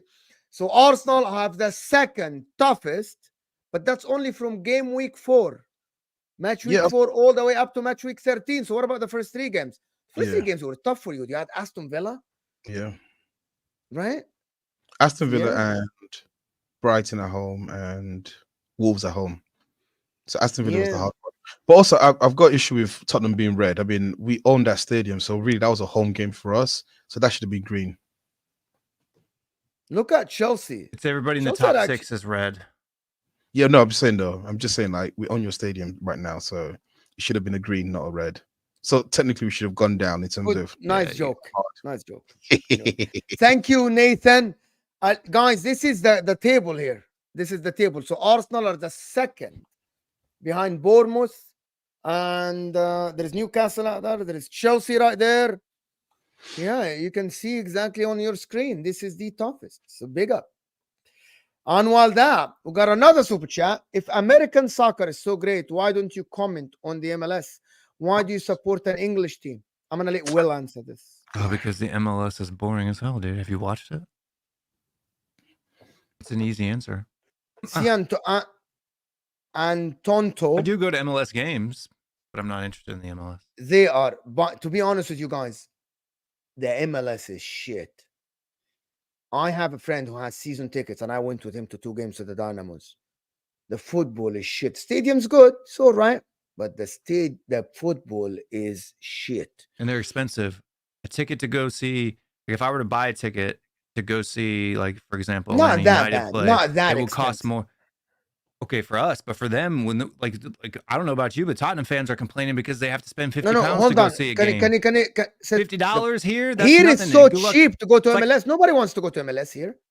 It's so cheap here. no, Atlanta gets to almost fill. Have you seen it? We have Atlanta United $15 has almost here to go to the Dynamos. $25 you can get a decent ticket here. no, here you got to pay like $60, $70, $80, $90. $25 you can get a decent ticket. Chat, and this right here is an example of yeah, but that's Houston. Self-pain. Rather than having a shitty MLS, to watch. You decide to watch Spurs instead. Talk about inflicting pain. Oh on yourself. my God. Well, that's a Just good talk joke. about It's a good joke. just talk about inflicting It's a pain. good joke. Listen, people, I want to thank everyone that watched us. Appreciate you, everyone. Appreciate all the super chatters. Thank you, everyone that supported us. Hit that like button before you go. Subscribe to the channel before you leave. That was a glorious day. Great show, everyone. Thank you, all. Thank you, all. Appreciate you guys. I hope you guys got entertained. Big up, everyone. Who's live? Can I redirect? Is anyone live? No, I don't think so. Actually, Northside is live. I can actually redirect. Maybe I redirect to Northside. Let me redirect to Northside. Big up Northside, my Big favorite up Arsenal Northside. fan. Well, I can redirect to Northside. Will, I was your favorite Arsenal fan about a month ago. What I happened? don't think so. I am. Come on. Come I on. don't Say know. it.